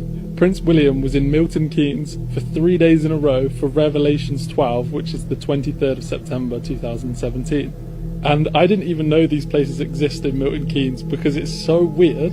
He took part in a ritual in Milton Keynes on this thing called the Black Rose. This huge circle on the floor which resembles a black rose, which people say is a symbol of Freemasonry. But it's so weird. And then just to top it off, directly parallel to the Eye of Ra, to the Black Rose, and on the summer solstice, they've built a pyramid. And they've built this huge pyramid. And there are also other sculptures around Milton Keynes. And if you connect the dots to each one, it's the Freemasonry logo. Oh no. It's weird. Really? Yeah. That's terrifying. I've got pictures of all of it. I'm going to put it in. Really? Yeah, it's Jesus Christ. so weird. What are we saying? Milton Keynes is Buckingham. Wimbledon moved there. Yeah. What's that, John? Is that why Wimbledon moved there? Because they were Masons. Yeah, and don't forget MK, right? MK Ultra. Exactly. Yeah. It's Buckinghamshire, right? It's Buckinghamshire. Yeah, Buckinghamshire is royal ground, you know. But there's lots of theories about it. It was designed by the Illuminati. I've come across that one before. The street layouts, the buildings, the structures. You know, it's a proper shithole town. Like Colfampton goes back all the time. Like one of my friends who's from Belfast, he's friends with Colfampton. He always talks about how he goes back there all the time. I'm always like, why would he go there? He's like, oh, it's where he had his first fight. He got his first money fight there. But I'm like, why does he keep going back there? It's like it's always sort of stuck out that there's something sort of, I don't know, about supernatural about Milton Keynes. I think something ritualistic. I feel that there's something going on there. All the old pubs and stuff are still there. All the old buildings are still there. Proper shithole though. Proper shithole. No, I think you should stream from there. I think you should go and do live. There's stories of fairies there as well. Like I don't know if you ever found the fairy story of Milton Keynes, but it's the fairies of Bow Brick Hill, I think it's called. Connected with parts of Milton Keynes and cryptids as well as some sources like big cats, wild cats for Milton Keynes as well. Like the black cats, like in the 90s, there used to be lots of black cat sightings that were recorded that were on the news and stuff at Milton Keynes. I don't know. It's a weird place. Yeah, I saw one in Essex at night. Black cat. Yeah. Yeah, let's go. Let's have a bit random strip. So going to find one tomorrow night. That was the funniest interaction ever. So I saw one. What, a black cat? Yeah. Oh, okay. Yeah. Clip that up. Put that up as a short. A huge black pussy. That's hilarious. Great The best contribution ever. That's up there with Mars Bar. That's up there with the Mars Bar. I saw a black contact cat once at night. Did you? Yeah, I did. Yeah. Oh, interesting. Yeah, he was chewing the Mars bar. Like when I was a kid, the black cats were a huge conspiracy. Like when I was like a teenager, like I used to always like play around the woods like teenagers used to do back in the 1990s, you know. But the black cats were always like one of the first conspiracies. Like there was a panther in the woods, or you know, some kid saw it on Friday night, and then you're all gonna go back there the following Friday night with your mates with a bunch of WD-40s or whatever it's called. What's that drink called? 2020. WD-40 to spray it in case it was having a couple I got it wrong. It's 2020. It's something like MD 2020 or something like that. We used to go on a Friday night, like with all your mates walking around the woods without no torches on, like looking for black cats and stuff. Like that was something usual. I think it's it's called MD 2020. I think it's called. WD-40. Just in case it's a little bit stiff. 2020. It was like a grapefruit flavoured spirit, you know, that you drink. Yeah, the one I saw was like a panther size. It was big. Anyway, let's go to MK. Let's go to Milton Keynes. Yeah, we'll start out. Where do you live, John? You live in Essex, do you? Yeah, near Colchester.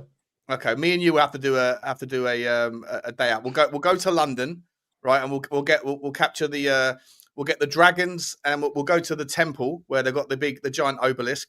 We'll talk all about that shit on tour. Just down the road from that, you've got one of the. Have you guys seen the dragons that protect the city of London? Yeah, it's wild. These things, right? These motherfucking things on the four corners of the square mile. Let me bring it up. Maybe we can do a live there, Sean. Do some. Yeah, I'm up for it. Do a live on location. Yeah, these things are outside on the four different ends. There's one of them at Temple, one of them at Shoreditch, I think, and there's obviously four more. I think one of them might be at I can't remember anymore. But yeah, these are representatives of the dragon. That's the dragon with its claw, or its hand, its foot over the Knights Templar coat of arms. It's supposed to represent like power and strength and protection of the city of London. But like you said earlier, Nikos, right? The city of London has its own police force outside of the Metropolitan Police. It has its own sort of laws and code. It's not governed by London law. Yeah, not governed by London law. It's very, it's all about the Rothschilds and that, isn't it? It feels very much like the way to the back. Sorry, go on. Didn't they used to have their own currency going back a while? Did they? I'm sure I heard that. Now, did you see what Maisie said? Ronnie Freemasons scored the first goal at the MK Dons Stadium when they moved there. Oh, there you go. That's some logic. That is. I don't know how you found that. But fair play to you. Nice. But, good find. Yeah, in London, that Canary Wharf, you know, it's a very similar situation to the way that the Vatican doesn't fall under Italian law. The way that it's like a country inside of a country. It's the same principle that they have in that Canary Wharf Square Mile. But does John know anything about that flag? That flag that the Griffin was sitting on. Do you know anything about that flag there? Is there anything that stands out to you? Which one? This one? Yeah, it's a Griffin. It's got the it's the Knights Templar, isn't it?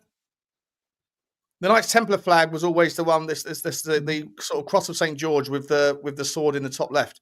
I'm sure that's the Knights Templar flag. No, I think it was a different cross. Not this cross. It's not like a Rothschild flag or something like a family flag, right? Let me see what. I don't know any more about it than that. Can we put on there flag next to it and see it comes up? So it says here, the City of London's flag is not literally guarded by dragons, but two dragons support its coat of arms, which is a red cross of St. George on a white background, along with a sword representing St. Paul. Yeah. You got to look into St. Paul. He wasn't everything that he was supposed to be. Dodgy geezer. Bad, man. Yeah. So are we all on the same page that dragons existed, or is this all mythological? Are we on that page? St. George and the dragon, mate. There's a reason why. Here's a conspiracy for you. Why is it in Ireland, right, and across the world, St. Patrick's Day, everybody knows. What day is St. Patrick's Day? Right? Everybody knows. March the 17th. Right? Everybody knows it. Everyone gets pissed up. In Ireland, they get a day off. In other countries, if you happen to have Irish lineage, you can take the day off. Everybody knows St. Andrew's Day, right? Scotland's Day. Everybody knows St. David's Day in Wales. Big day for them. They get the day off. St. George's Day? Ain't nobody getting a day off. Ain't nobody getting nothing. You know why? Because St. George beat up the Illuminati. St. George beat up the dragon, the reptilian, whatever he was, the representation of the aliens, the things that were here. And that's a day that we celebrate, but it's not a day that the powers that be will allow us to celebrate. No, you're not allowed a day off in England on St. George's Day. It's outrageous. St. George is my boy. He beat up the reptilians. He killed a griffin.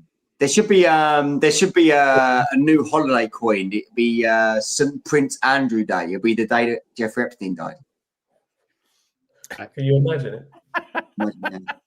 So Jeffrey Epstein's not dead, by the way. No chance Epstein is dead. I saw Joe Rogan talking about it the other day, actually. I don't know if Eugene probably saw it, actually. But Joe Rogan was talking about it the other day on one of his shows.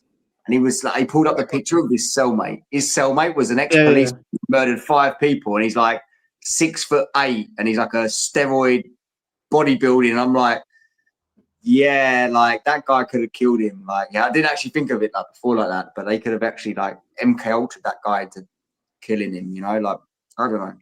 Not even the MK Ultra, just say, hey, we're going to give you some cigarettes. Because that's what Joe Rogan said. We'll give you cigarettes and some testosterone or whatever for a couple of months or the rest of your life. And I'm like, I just didn't. That guy's doing life already, anyways, right? Yeah, so for him, it doesn't matter. I don't know. I'm still on the fence with the Epstein stuff, to be honest, in terms of if he's alive or not. But I don't really care either way. Where's Sean gone? Has he been abducted? Yeah, mate. That's Mossad at his front door. Yeah, he's been replaced. There's going to be a different looking Sean there in a minute. Oh, hi, everybody. My name is also Sean. Look at your eyes, Sean. He's got different earlobes. He's got different earlobes. His earlobes are different. Don't look at my earlobes. Does that horn stop growing, Sean? What's that? Does that horn stop growing that you mentioned? No, it's getting worse. I was saying it's behind. I've literally got a rhino coming out of my head. I don't know what's going on. Shape shifting. I reckon that's your hat, mate. I reckon that's a baseball cap you're wearing from China. Okay, jersey baseball cap. Possibly. Talking about shapeshifters, I found a couple more shapeshifting reptilian videos. You want to check them out? Absolutely. What we got for you? Am I the only one drinking? Am I the only one with a beer tonight, actually? Am I the only one drinking? This is my last little bit of drink. And I'm done. What's in there, Sean? What's that? What you got? White rum? No, vodka and lemonade. Just out of curiosity. I'm starting to feel like anyway, what's this one? Sean's done to me what he's done to Johnny. Empire, which is very large, and it consists of approximately 21 star systems in this part of the galaxy that they have taken over. And when they take over a planet, they usually turn the inhabitants into slaves. Not direct slaves, but indirect slave, because they want them to continue to be productive. And we were just going to be part of that empire. Would you say that we are currently under the control of reptilians? I think so. They control the media, they control the banks, they control the educational system, they control religion. What's left? So what is the actual process towards awakening that humans can achieve? How do we kick our rulers aside and activate our own potential? The main advantage that we have is our consciousness. According to an alien by the name of Kyla, who came here from the Procyon system, well, we have the ability to reach into the higher dimensions. The reptilians do not have that ability. That's why they try and keep us dumbed down. If we could raise our consciousness, not very much really, to the point where we see what they're all about and understand what it's all about, the game is over. Mm-hmm. They can't win here. Who's this guy? Expert on reptilians. I was waiting to see a reptilian. Oh, I've got something else for you. I've got. Hang on. Let me show you a different one then. How about lizard masks? You want to see a mask? Look at this one. Or what is this creature that doesn't breathe and has fish gills or something weird? This is a mask, bro. Either this is a mask, an actor playing this role, or this is a straight reptilian shapeshifter, bro. 2 years ago, democracy faced its greatest threat to the Civil War, and today, yo, I don't care what nobody says, man. This is not normal, bro. You know Joe Biden's another actor, too. Look at that, bro.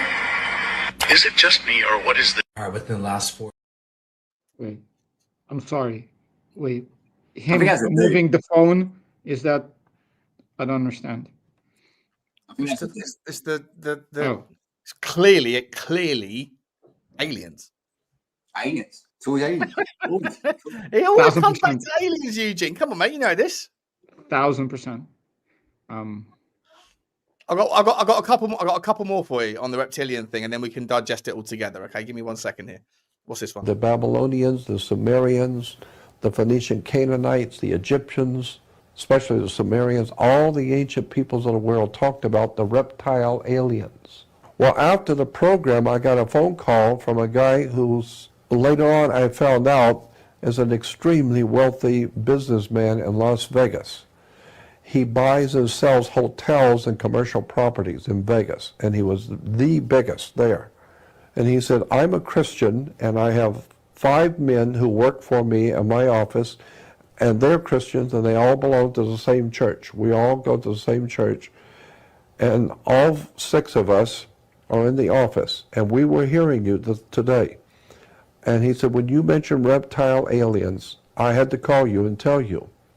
Every year, we go somewhere in the world on vacation, and my company pays for everything. And he says, so I take, and all 6 families go together on a vacation somewhere. And he says, and last year, now this was like in 88, so he's talking about 87. And he said, last year we decided to go camping for a couple of weeks in Colorado. And he says, we were up in the mountains and we broke camp one morning, and we walked up to the top of this mountain. We were almost there anyway at camp, and then the next morning when we broke camp, we walked up to the top of the mountain to look over the lay of the land. And he says that out in the valley, we could see that there had been an area that had been cleared away. It was like a round area that had been cleared away. And there was a circle of people out there, and they were all wearing robes, and they were all holding hands and swaying back and forth, singing and chanting. You could barely hear them. But he said, but it was very quiet where we were. We could see that there was some kind of a ritual dancing or swaying back and forth in a circle. They were all holding hands. And there was obviously somebody in the middle, like a priest or something in the middle. And he said, this is out in the middle of nowhere, that these people are out here with this thing that they're doing. And he said, we're up here in the mountains looking down on them. And he said, while we were standing there looking at them, all of a sudden, a second figure popped up out of nowhere. But it was bigger than the man that was in the middle. It's in the middle too, but it's much bigger. And it pointed up at us. And he said, and all the singing stopped, everybody stopped and pointed. And he said, we knew we'd been had. And he says, we didn't know what was going on, but whatever it was, it just popped in out of nowhere, pointed up at us, and everybody is now pointing at us. And he said, so we figured we better just get out of here. He said, when we turned around, it was standing behind us. That thing which was down there was already behind us. That's how quick it moved. He said, when we turned around to run, there was a reptile alien standing behind us. He said this thing was at least 7 to 7.5 foot, to maybe 8 foot tall, had a reptile man's head, but it was a reptile head. It was very muscular, looked like a human body on the ordinary of a human body, but a reptile body, extremely muscular. And he said, and it was looking at us, and he said, it cast some kind of a spell on us so that the children and the women, no one could move. We were like frozen. And he said, and even nobody could say anything, nobody could cry, nobody could run, nobody could do anything. And he said, we were staring at it, and it was looking at us, but it had control over us. It had locked us so that we couldn't move, we couldn't scream, we couldn't do anything. And he said, and this thing was gazing at all of us, looking at the children, looking at the women. He said, this reptile alien, and he says, we're just Christians in a church. but we saw a reptile alien. This thing was not of this world. And he said this thing was looking at all of us, and then he said it looked at the men, and the look he gave us, we understood. He didn't say anything, but we knew. He was saying, I'm going to leave you alone. But when I leave here, you better get out of here. And he said, the alien walked over like he was leaving, is gone. Just like they was gone. And he said, when he was gone, the moment he was gone, everyone came back to life. And the babies were screaming, the women were yelling, screaming. Everybody came back to life, instantly. And he says, we ran like we were totally out of our minds, running back to the cars. We ran down the hill, got in the cars, and the women were screaming, the children were yelling, and he says that we drove back, and he said it was the most incredible, horrible experience. And he says, all the guys in my office will tell you, we saw a reptile alien in Colorado. So when you're talking about, he says, so when you're talking about reptile aliens in the ancient world, I got news for you. There's one we know for sure in Colorado. We saw him. Sorry, I didn't realize that was a 5.5 minute fucking video. It's interesting. It goes back to the conversation we had the other day with Lorraine, and she was talking about the Anunnaki and the two races that were created to, obviously the reptilian race was created first, and there was a second race that was created to do the labor, the mining work for the reptilian race, which was the reptilian human hybrid race. It just, it makes sense that these I'm fucking convinced. I'm convinced, mate, that reptilians are like, there's no chance that just like when you look at the technology that was employed in all the different areas of the world, all the different pyramids, all the different stone cutting, all that stuff. Like, what, do they all just happen to know how to do it just by chance, or like, they're on ley lines together? And so you go, okay, so you go back far enough in time, and there's people there that had different levels of technology. Maybe they were more advanced civilization. Doesn't mean that they're aliens. I think it was, but doesn't mean that they are. It could be that they've been in the under the ground or whatever for a long time. But then you do the same examination of all of the different, like ancient civilization religions. They all worshipped some geezer that looked like a fucking reptile. And I'm just saying, if as I said earlier on the WhatsApp group, like I genuinely think that shape-shifting is plausible. If you sufficiently advanced, then what appears to be like out of this mind, out of this world, could look like magic to you, but it could just be a sufficiently advanced technology. Yeah, mate. Honestly, I just think there's a lot of things we don't know, a lot of things we don't understand, and like those things you just thrown together there in those videos, it all says that there's a race here that lives here, that's around here, that we don't understand. It's got powers we don't quite understand, and people have gradually experienced it. It's a shame that a lot of this stuff is not captured on video. Even though it could be AI, we'd probably dismiss it as AI. It's a shame that a lot of this stuff isn't captured for us to critique or look at over. Yeah. What happened to you, Jim? Amazing saying, sure, no other reptilian species have a brain close to the size of humans. I'm not saying that like it's the same reptiles. I'm just saying that like if you go and listen to any of these people that are into this shit, like David Icke and that, all the people that they speak to around the world, there's this kind of, even the geezer, I think Lorraine brought it up on Tuesday, the geezer that was part of the Canadian government that said that there's like five species that they know of. There's the tall whites, there's the it's more reptilians, there's the greys, there's this and that and the other, right? But reptilians are like everywhere in mythology and in.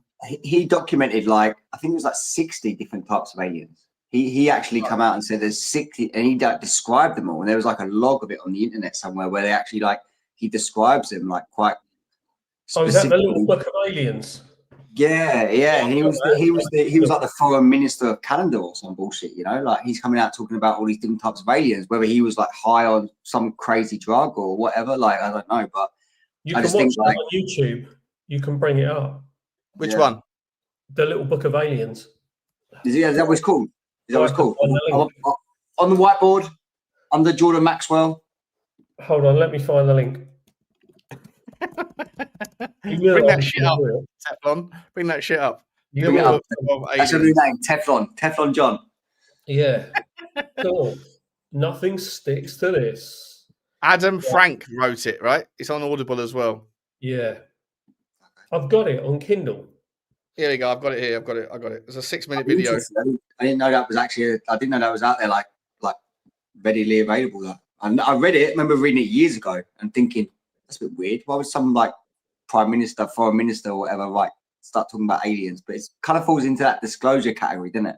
Softening. Yeah. You got to do it. You got to do it like over a long enough period of time. What's this guy? Close we are to finding out if alien life really exists. It's written by Adam Frank, an astrophysicist who was one of the first alien investigators for NASA. The Little Book of Aliens explores the latest research in the search for intelligent life beyond Earth, and Adam joins us now. Adam, thanks for being with us. Oh, it's a real pleasure. Thank you for having me on. It's interesting that the government's talking about this now. And why has he got like a fucking like Star Trek looking background? He's sitting in a NASA studio. He's sitting in a NASA studio as well. Yeah. where it's much more in the open. I'm wondering what your science background is bringing to this discussion. Well, I wrote the book because after 30 years of being an astrophysicist, studying everything from, how stars form to how planets form, I wanted people to understand how much the actual science of looking for life in the universe, how close we are to finding it. And that's very different from the UFO and UAP stuff, which I also cover in the book. So I wanted people to have a fast, fun way to see really that we may be the last generation that doesn't know the answer to the question, are we alone? So Adam, we have camera. I'm not going to watch that whole thing because I get demonetized. Not that I'm monetized already anyway, but just in case I get copywritten. Do you want to talk to me about it quickly? Yeah, I've not seen that particular video, but I have read the book because I've got it on Kindle. The jury's out a bit for me. We've sort of like gone into aliens from reptilians.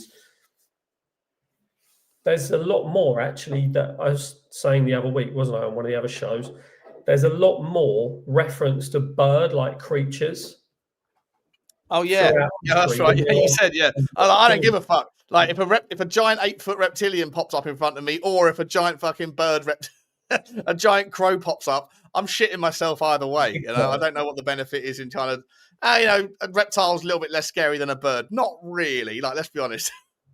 just one thing to put in there is like we talk about the Sphinx, his head being different. I've got a feeling that was either a bird's head or a griffin's head, and they've marked it down, so that would tie into what John's saying about potential bird gods. Well, if you look at a lot of flags, they're eagle symbology, aren't they? And griffin, yeah. Tartaria, the most common one, like I've come across in my research, is Tartaria. That was the reign of Christ's empire. It was like basically what Siberia and Russia and like all that area up there was. But their flag, which was one of the most prominent flags in the world, was a griffin, and it just is still all over churches, cathedrals over the world. It's on some flags, like Sean was talking about a minute ago, like the St. George and the dragon and stuff. But from what they teach us, the dragon is a myth, but dinosaurs are real. I just think they've just hijacked all the information to the point where they've just confused people. But I think it's the other way around. I think the griffins and the dragons were real and the dinosaurs weren't real. That's what I think. Well, look at what they call Greek mythology. Yet they say the Bible is fact. But they say everything from a Greek myth is termed as mythology. But there's a lot of stone structures that look like animals and people all over the world that are literally turned to stone. Yeah, look at what one of the Greek myths was Medusa, that could turn people, living creatures, into stone. Yeah. Was that reality? Is it real? Was it actually what happened at the time? How do we Terracotta know? warriors. Are you familiar with the terracotta warriors? Yeah. Yeah. It's like an army of like. That's not. What you saying? The terracotta warriors were actually people that were then turned No, into. I'm not saying that at all. I'm just saying it could be some sort of type of memorial of some sort. I thought that was just their attempt. I'm being funny, right? But like even the idea of like, oh shit, we're gonna get invaded. Let's go and create 10,000 human-sized crazy figurines. Remember, this is like 1,000 years before they How long's that invented gonna any take? kind of power tools or any kind of like. It's gonna take a long fucking time, isn't it? Yeah, that's another interesting one actually. For one of the later shows, sorry, John, but one of the later shows, the Great Wall of China is quite an interesting subject. Like when you look at the way that the wall was constructed, it was constructed to keep something out as opposed to keeping something in. Yeah. Yeah, that's quite an interesting subject at some point, and how far that wall goes. You know, that was a border between Tartaria and China, like going back like ancient civilization. You know. Well, it was the Tartarians that were keeping the Chinese out. I'm not sure which way it goes. Again, it's quite because a lot of the wall's been destroyed now, but there was definitely some sort of type of one way or the other. I think it was more the Tartarians were expelling the Chinese as opposed to the Chinese. What they say today is the Chinese were keeping something out. So I think it was the other way around. But yeah, I'll bring a bit more. I'll write that on my noteboard, but we'll bring more to that later on in the story. But definitely all fascinating. That the Griffin stuff, the dragon stuff. Like John said, the birds there. Like, I think there's a lot of information we don't know about that kind of like the demigods from back in those ancient civilizations. I mean, what's your theory on the birds, John? On the birds, yeah, I mentioned that channel before, didn't I? Where that guy has the theory about they're not reptilians, they're bird-like creatures. And Jim Henson's, I think it was a film, wasn't it? Dark Crystal. Where they were sort of like. Well, they were called avians. Is that what it's called? In the cryptid wiki, they're called avian humanoids. Oh, were they? I haven't seen that. But in that Dark Crystal, they were called the Skeksis. These things.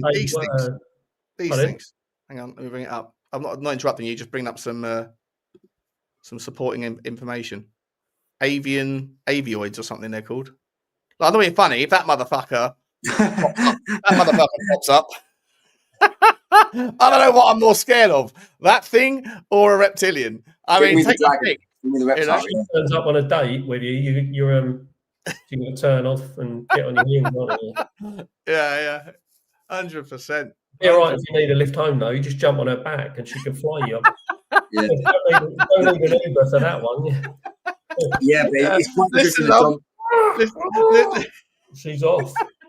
Listen, love, traffic's a nightmare. You couldn't get us there quicker, could you? Just give us a... It's quite interesting that congestion, mate. No worries about that. It's quite interesting that John brings up the bird thing because, like, a lot of the like ancient architecture that still exists is they've removed the heads of a lot of the like embroidery in the architecture. So there's like buildings all around the world in like Syria and Middle East, and there's some still around Europe and North America, but they seem to remove the head. You know, I always thought, well, is it because like as soon as you see a beak, you know that that's not a humanoid? You know, like you can tell straight away that's some sort of type of bird creature. But yeah, this thing's doing the as above, so below motif. Yeah, it is, isn't it? We'll have to bring up, someone mentioned in one of the previous comments on one of our shows as well. We talk about UFOs a lot, but we have never brought up USOs. This is the UFOs that are seen and documented from coming out of the water. Oh yeah. This ties into my theory that they're under the ground and there's some sort of type of civilization that can sustain itself underneath the water, you know, which is quite interesting. We haven't brought that up yet, so put that on our whiteboard for one of our later shows because I would like to cover that too. Fuck is that? Yeah, mate, it's crazy. It's the videos, USO videos. Mate, if you look at unidentified submerged object as opposed to unidentified flying object. Yeah, but why? Well, I get annoyed, right? Why can't if these things are flying around like the people that have got the radar that can connect these things? Why can't they ever get a decent footage? Why has it always got to be the grainy thing like that, where you've got no idea what you're really looking at? It just looks like a black smudge on a grey, or like a dark grey smudge on a dark grey screen. They're all using Nokia 3210s.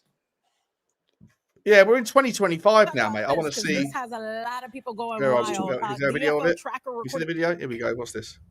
Well, MUFON has the best photo analysis team in the world when on the subject of UAP.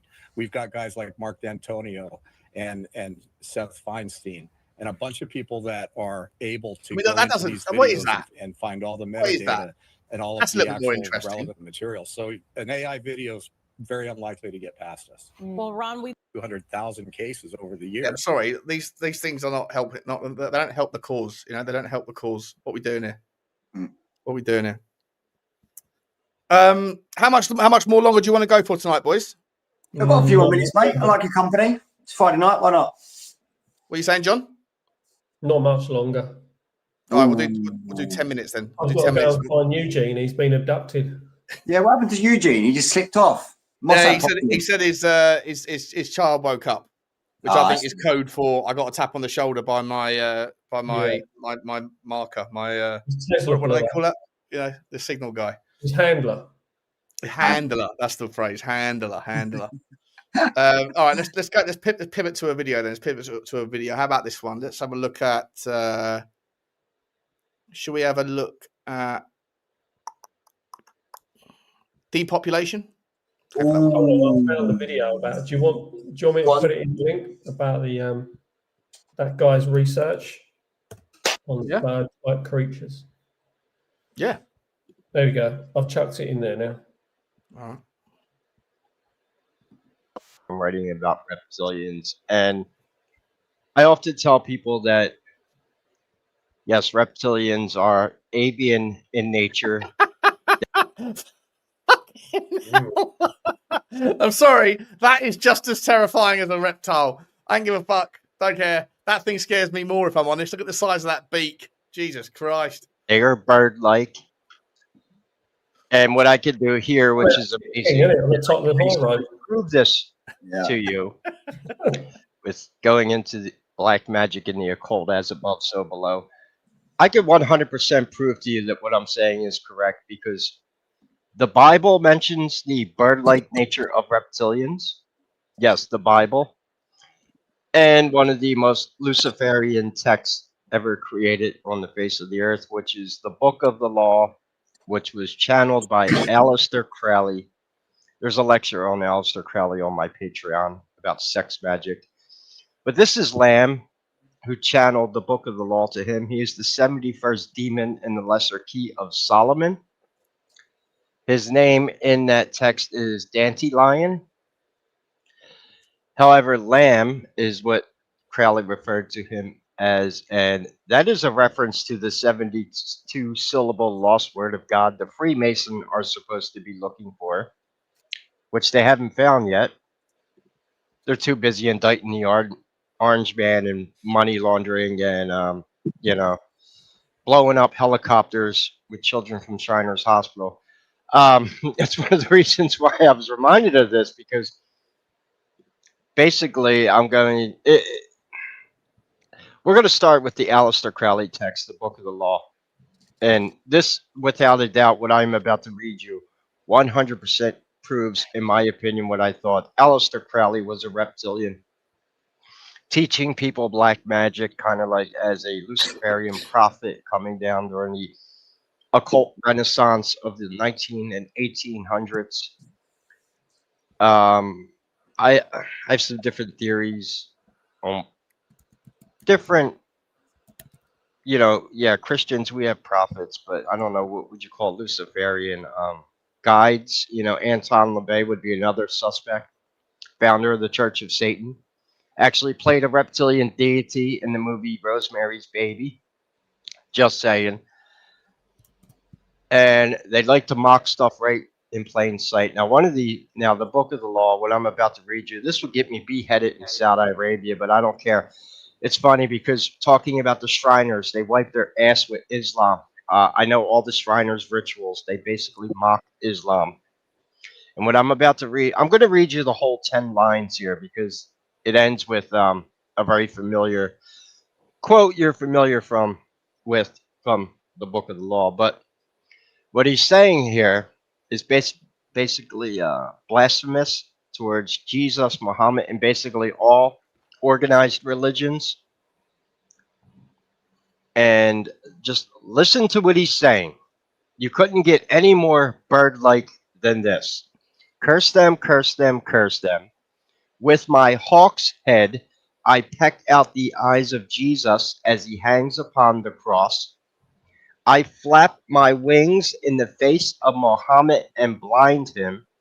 With my claws, I tear out the flesh of the Indian and the Buddhist, Mongol and Din. Bahalasti Omfeta. I'm probably not saying that correctly. Those are Greek words, obviously.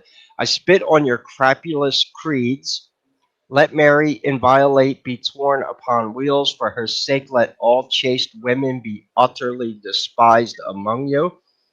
Clues to their war against women in that one, as he's talking about Mother Mary, yes. Also, for beauty's sake and love's, despise all cowards, professional soldiers who dare not fight but play, all fools despise. Be the keen and the proud, the royal and the lofty, ye are brothers. I find it interesting. Okay, we can't watch too much more of that. Yeah, John brings a long ass videos to the table. No, they're good though. Welcome back, Kirby. How you doing? Oh, he's back. Emma Eugene. How you doing, mate? Good. I'm back. For now. About you, mate. Teflon was worried about you. Yeah, these kids. But you know what? But the reptilians are more important. Aleister Crowley for sure was into some weird shit. Do we think that Aleister Crowley's daughter was Bush, Barbara Bush? I think Barbara Bush was a dude, to be honest. So it would be son, but Maybe a son. Listen, I'm not. Do you think he's the offspring? The offspring of she is the offspring. Yeah, the thing is, a lot of these powerful families, mate, they're all related in some way, shape, or form. You can actually probably trace. I think someone said the other day, like the Trump, Clintons, you can actually go back to like 16th cousins. So it depends how far back you're willing to go to. I think they're all related in some way, shape, or form. So, yeah. Macron's wife is 100% a man, isn't it? 100%. And actually, in court, they proved it in court. She couldn't prove that she was a woman in court. They need to put her knickers down. That's what they need to do. Go from there. Pretty simple. Just show us the bits. The first lady getting her knickers pulled down in court, mate. Like, that'll be a first, you know. But it would make great television, I must say. Jesus Christ. Allegedly. 100%. Allegedly. No, Candice Owens has been on it, mate. She won the court case in America with it. And mate, she's a brave one. She is a brave one, right? She's she's going on the Charlie Kirk thing, and she's basically her and Tucker Carlson. They're all going after Israel in a way that, like, you don't fuck with Israel. You don't do it. Like, you're going to end up with a couple of bullets to the back of your head, and it's going to be flagged as a suicide, and no one's going to ask any questions, because that's the telltale sign that you don't fuck with people, because everybody just goes, yeah, suicide. And that just tells you, right? No one, like, there's powers that be that you don't mess with. And Israel, I think, are one of them, to be honest. You know? Have you ever seen the story of, like, Candice Owens and how she met her husband? You know, like, he's a rich white aristocrat, you know, like, she's obviously... Yeah, she's in one of those circles, unfortunately, mate. So you got to be very skeptical. We can't trust her either. Yeah. You guys got to be skeptical. She gives a great impression being a sort of flamboyant young black lady, but when you realise who she married and when she started to sort of change her career path, like it does leave a lot more questions than answers, unfortunately. For Israel, fascination is crazy. You guys should. The Charlie Kirk thing makes no sense. Read that Donnie on X, Donnie DeSand, and he talks about all this, about where Israel comes into their big plan. What do you mean? Find the link. What were you saying there, Eugene? I'm saying her fascination. So she's really angry with Ben Shapiro for firing her still. So this whole like Charlie Kirk thing in Israel like makes absolutely no sense. Like, he's an influencer. Why would they go after him? If he is a conservative influencer, there are like 1,000 other people. Yeah, he's the biggest. He's like but he was never critical of them, right? There are 1,000 other like bigger influencers who were actually critical of Israel, who they could have gone after. I think like, it doesn't make sense. I'm pretty sure he like had massive Jewish donors, And then I remember seeing the text message come out that was saying, like, he's basically saying, I've lost more Israeli donors today. You know what? Fuck it. I'm not going to be silenced. I don't like what, I'm not going to get into it, but like his take on the war out there. And he basically was like, oh, I'm not going to be silenced about it. I think that they're trying to genocide Palestine or whatever. And then a couple of weeks after that, he was killed. So but even that, there are 1,000 other like bigger influence, like even Candace Owens. He was way more massive, famous mate. than him. Dude, he was literally doing, in terms of like trying to manipulate or trying to educate, however you want to think of it, the minds of the students. Because in America, like and in the UK, to be honest, like there's that phrase, isn't there? If you're young and conservative, then you have no heart. If you're old and a liberal, then you have no head. And I think that like the left, the liberal kind of narrative has always been to try to indoctrinate the youth, right? Like the young, right? Whether it's in schoolrooms or in university or whatever else.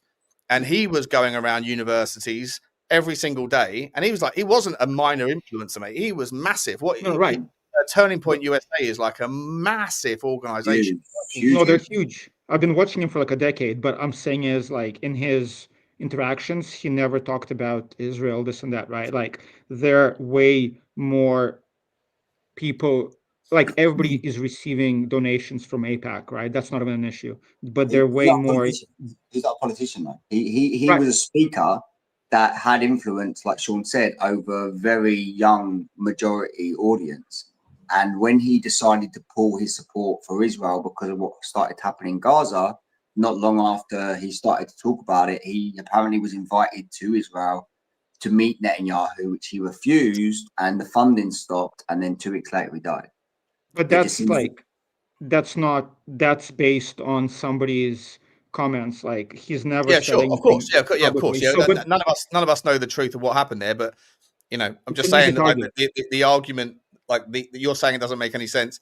The argument that has been put forward by people like Candace Owens does connect the dots to make if what they're saying is true, then the argument does make sense. You know what it is? It's like in Soviet Union, how they did like Beria is like, show me the person and I'll show you the crime. It's the same thing. It's like Israel, like she's on a rampage.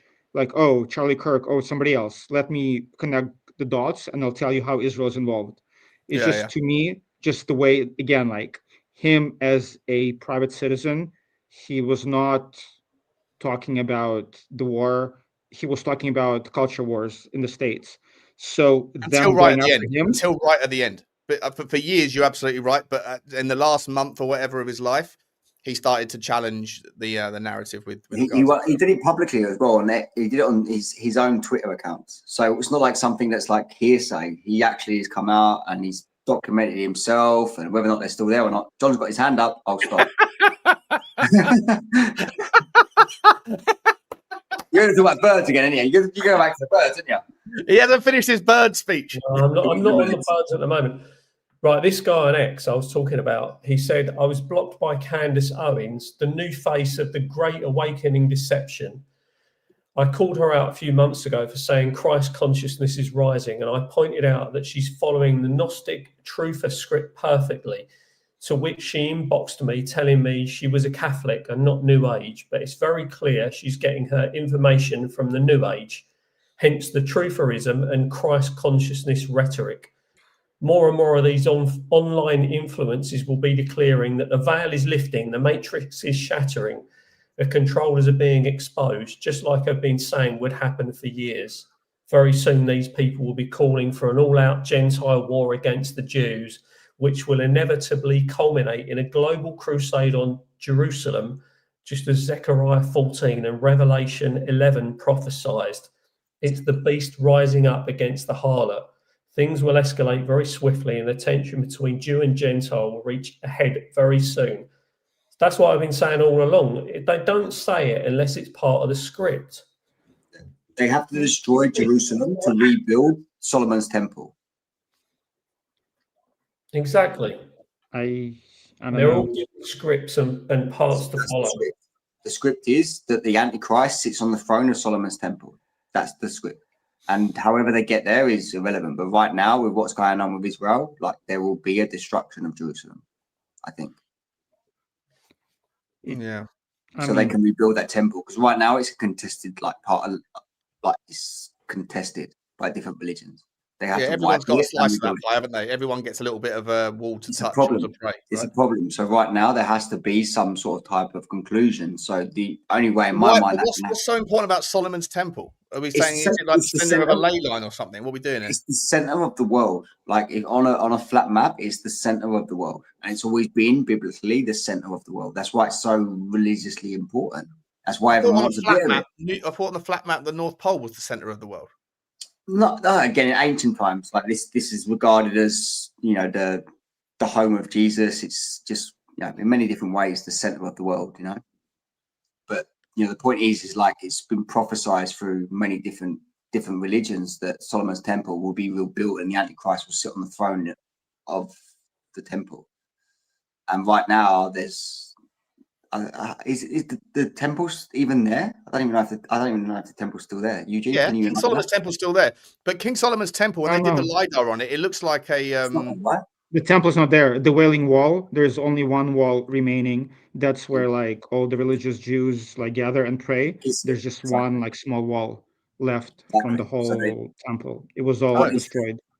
So what needs to happen from a sort of religious text point of view, ancient text point of view, is that they need all that area needs to be flattened, and then it will be rebuilt, and whoever sits on that first throne will be the Antichrist. Okay. Who do we think? Do we think the Antichrist is already alive? Probably. Well, there's been multiple, haven't there? Apparently.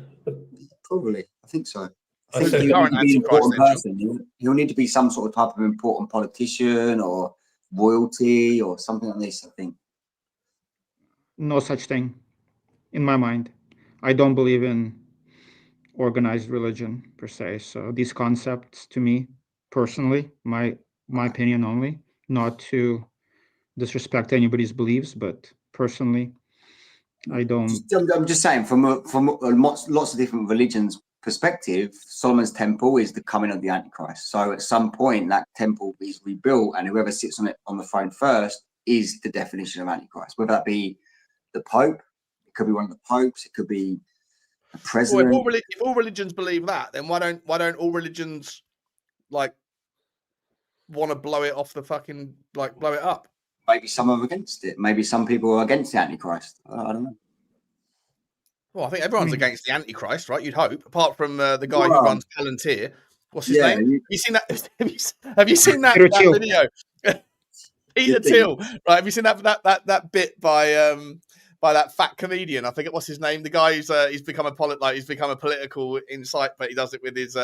He's always on Joe Rogan. I forget his name, and he turns around. He goes, of all the people, Peter Thiel, right? He's doing, he's got his technology. He's got Palantir, a company that's like responsible for the technology that blows up millions of people worldwide every single year. He goes, you'd think that maybe when he wasn't doing that, he'd have a side. Yeah, Tim Dillon. That's Tim Dillon. He's the funniest. He'd have a side hobby. Maybe he likes to play tennis. Maybe he likes to play chess, read a couple of books. No. This guy does a 5-part, not a 1-part, a 5-part series of his own lecture on the Antichrist. No, it's in all the religions. It's in all the religions. At some point, that has to come to pass. If it is a script, like John says, and it's a movie we're watching, like they're taking us to the final scenes, So I think this is part of what the Gaza thing is. I think that part of the Gaza thing is like taking us to that point where the narrative around Israel has changed. Like I don't know if you remember, like 10 years ago, but Israel was a sacred place. Like anti-Semitism, whatever it's called, is like it was a big thing, but there's been a huge change in direction for that narrative in the last couple of years. Huge. It's the war. That's what it is, because everything is on social media. Nobody has ever seen the war play out live on TikTok, and now it is. So all the kids are turning against it.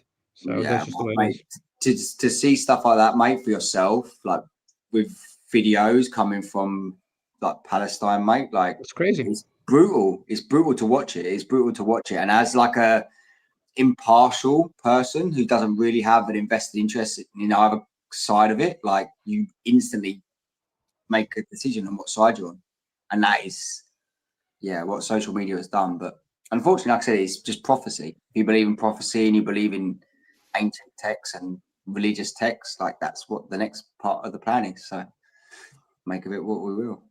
I only believe in Operation Stargate. That's the only prophecy. I know that's heresy, Operation but Stargate?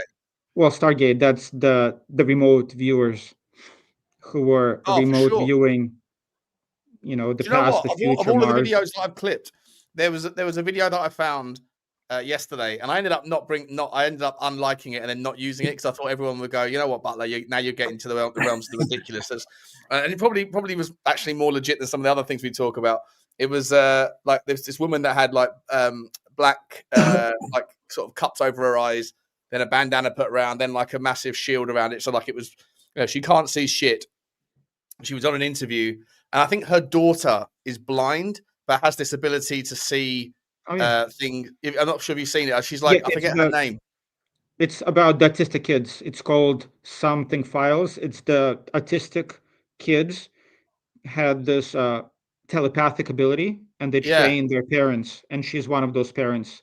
It's called A Something black woman, right? And she can see like the interviewer was like holding a black like a block of card with like a shape on it behind her head, and she was saying, yeah, that's a fully blacked out cross, that one's a fully blacked out circle, that one's an open circle, and she could literally just read the title of a book in front of her and shit, and she had like 4 layers of like cloth and tape around there, and like you saw it getting put on.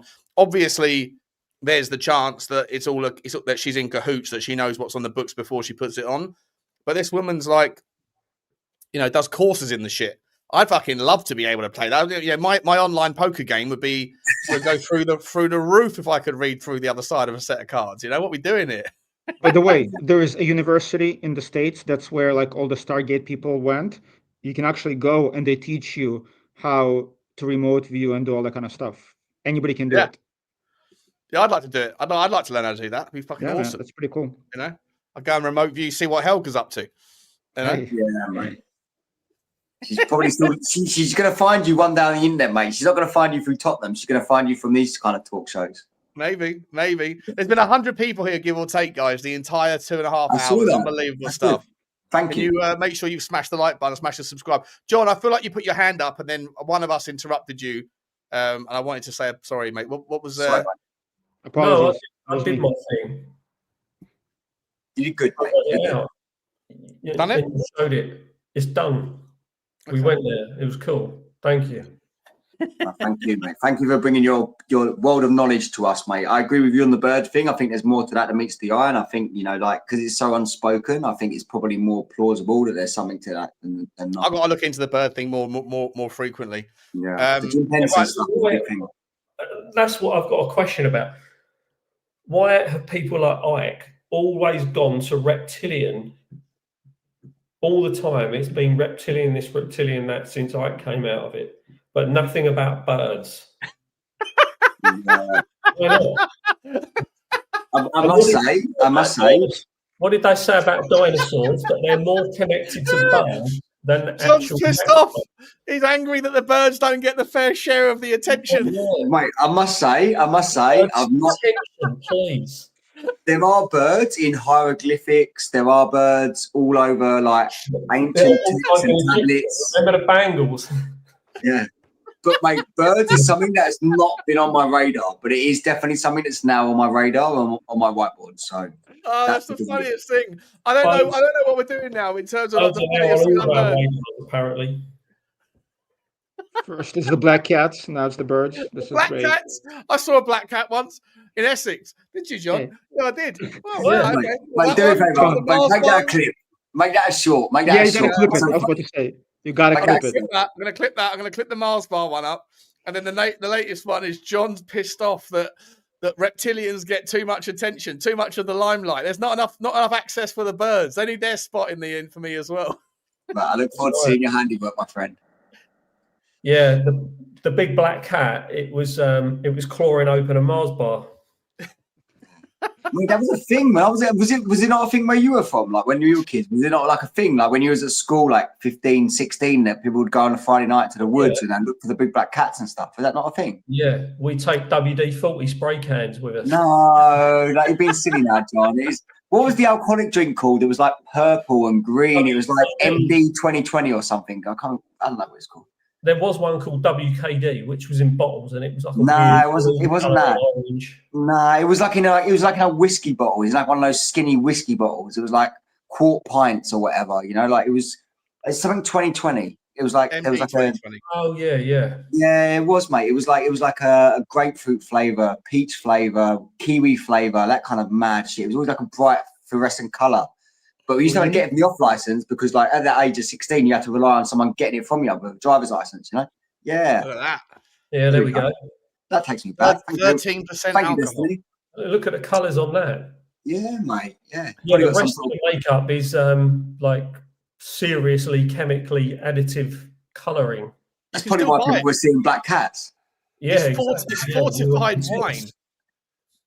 It was strong, mate. It was strong. It was strong. But we used to have the off license I used to have by my house, which is where you used to have buy alcohol. Like one of the kids had like a fake driver's license, and that's all they sold. So like, there's either beer, cider, or that. All right, listen, by next Tuesday, by Tuesday's show, everyone's got found a bottle of MD 2020, and we're going to drink it together, and we're going to chase down those bloody cats. Okay? Oh, mate, I'll never find one of those here, mate. I never find one of those here. You have to drink one in my honour. Unfortunately, I'll send me one out in a care package. I'll get my dad to bring mine at Christmas. Nikos was the kid when he fake driving license about 8, and he just went in there and he had like the driving license, and they went, "Oh yeah, cool. What would you like?" Yeah, his name was McLovin. Yeah. Listen, I promised you a depopulation agenda video because I did put it in the title. So we've got to give them what you want, give the people what they came for. Here's the last video of the night, and then we'll round off. Okay, after we have a quick 5-minute debrief on this one. What do we need humans for, or at least what do we need so many humans for? Do you have an answer in the book? At present, the best guess we have is keep them happy with drugs and computer games. Most people will be willing to give up their privacy in exchange for much better healthcare based on 24 hours monitoring of what's happening inside their bodies. Humans are now hackable animals. This soul or spirit, and they have free will, and nobody knows what's happening inside me. That's over. The real aim of science as a project, as an establishment, is not truth, it's power. The idea of the social credit is to monetize everything, to give value to every single thing you do in life. It's a function of surveillance. It has positive potential in some regard. Yeah. I mean, maybe out of context in some of those clips, but still not, you know. What do you mean maybe out of context? We don't include context at all in the Instagram. That's fair. There's no context. So maybe about it. We're just getting like unbelievably short snapshots of someone's commentary, and then just like absolutely being terrified of the outcomes. Who is this guy? Yuri something, isn't he? Harari. No, that's Harari. That's Harari. Yeah. The Sapiens guy. He's definitely a reptilian or a bird. You know. Sorry, John. Both. Half reptilian, half bird. The first one's pretty scary, though, isn't it? When he says, like, what do we need humans for? Like, he's sort of talking about humans like he's not one of them. Yeah, exactly. Look at Family Guy. What are they called? The Griffins. Oh, mate, that's mate. Man, this in your this face. show, I like it. Mate, I like the way John brain works. I like the way your brain works on. Speaking of, well, that guy is definitely a weirdo. But they're, you know, obviously you wanted to talk about depopulation briefly before the end of the show, so let's do it. But the did you ever come across the Deagle's population forecast? This will tell me how many. It's called Deagle's population forecasts. They took. That the old book, the manual, and it basically predicted that in like at some point in the not too distant future, America's going to be cut by 2/3 or something. Exactly. Just to sort of quickly run through it very, very quickly. It was a website that was like around in like the early, I think it was like 2010 to 2017 or something like that. It was basically a forecast by a military contractor that, you know, basically predicted that the populations would hugely decline in the Western world over the next, like, 2025 was actually the year they summarized that the depopulation program would have finished. And like, just to give you a couple of numbers, The UK was meant to shrink from 62 million people, which was 2012, to 14 million people. The USA, 305 million to either 69 million or 99 million. So a third of the country would be left. Ireland would be from 5 million to 1.3 million. Germany, 80 million to 28 million. Israel, 8 million to 4 million. And Spain, only because it's of interest to me, was 47 million to 27 million. So this company, which is a military contractor, that's still got a website up, is Deagle, DEAGEL, .com. If you go on the website, that forecast doesn't exist anymore. But there's still screenshots that you can find on X, on Twitter, that people have kept. Yeah, but they were wrong. They were wrong, right? They've been wrong so far. Unless something crazy is going to happen in the next 6 weeks, then they were wrong. Maybe. But it was like a forecast. But anyway, this website about depopulation was there. It was actually funded by the Department of Defense, the Rockefeller Foundation, and the CIA. These were the people that created that website. And it was, world military, air forces, navies, marines. But yeah, there was, a big thing about that. It's just a war machine website now. Exactly. Now it's literally just equipment that they supply to all the neighbors around the world. They actually supply all of them you can think of, mate. The US Army, the UK RAFs, they do everything for everybody. But they had this forecast, very specific breakdown, each of the forecasts. I don't know if you can go onto X quickly and just type in Deagle forecast, but they actually broke down every country. It was very detailed how they've done it. But yeah, the depopulation thing has been a big thing. You're familiar with Boris Johnson's dad as well, Stanley Johnson. Yeah. Exactly. He wrote a book in 1982 called The Virus, and it basically was, I think they reproduced it in 2015, but the Virus book was actually a pretty much word for word play of what happened in 2019, 2020 about a virus, a pandemic, and a government, trying to stop an outbreak. And it was a word for word, mate. It's just funny. Ike messed up here, though, didn't he? In 2023, Ike said Deagle's 2025 depopulation forecast is on target due to millions of excess deaths. You're wrong about that one, mate. If you're wrong about that, are you wrong about the reptilians? Possibly. He's not been wrong yet. 6 weeks. 6 weeks. No, but maybe they prolonged it by a year, because again, they took this website down. This website was removed in 2019, so this will tell you. That sort of thing sounds like Lubo when he's got a friend who's like an ITK who says that we're definitely signing Harry Kane by January 2026. And as soon as that's not happening, he's going, no, it's still happening. It's just I'm kicking it out an extra year. Listen, you can keep moving the goalposts as much as you want, but if you're going to make a prediction, you've got to be held to the predictions. And he's been wrong. The Eagle was wrong. It'll be 2040 and he'll still be saying, oh no, it'll be January coming. Next year.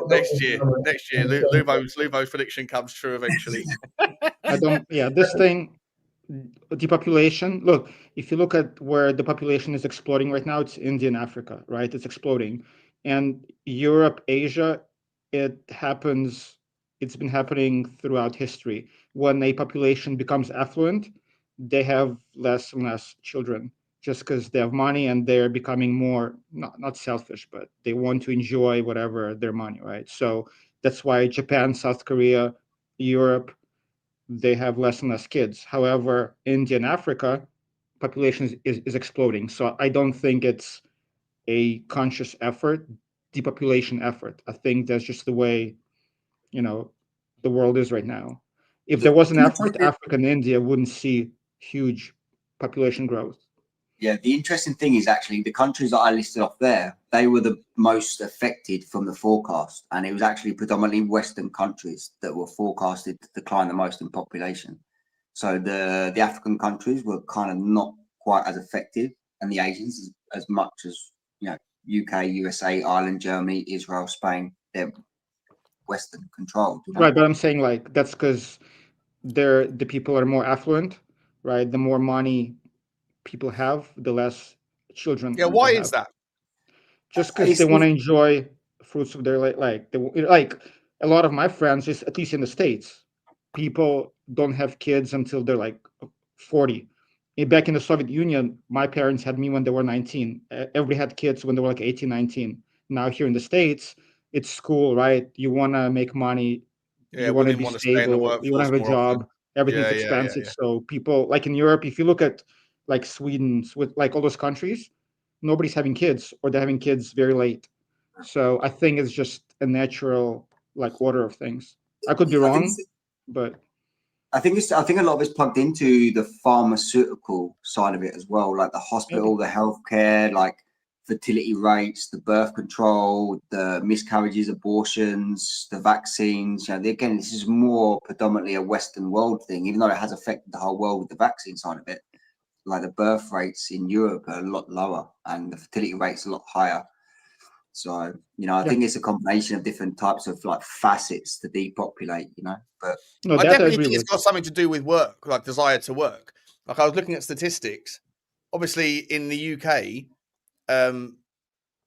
Muslims are outpopulating. Like the average Western or like white, whatever Christian couple reproduces at less than 2 per couple now, right? And I think Islam have Muslim families have like 3.4 children per couple on average. But at the same time, I'm pretty sure I read a statistic that says that 48.9% of all Muslims don't work, and like it's like 75% of Muslim women don't work because they want to be the mothers to stay at home, and obviously maybe 30% of men don't work, and that equals out to be about 50%, give or take.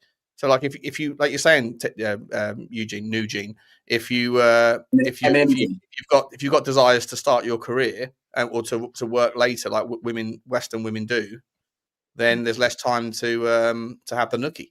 yeah. And if you look at all the religions, go ahead, Nikos. Sorry. I would say one of the big things actually, like I experienced myself, is actually when you become pregnant in the Western world, in the healthcare service, especially if you're not private, in the public healthcare service here in Spain, is they are big on abortion. Like they don't make it out like you're given a choice. They tell you that there's no heartbeat in the baby, like take this abortion pill.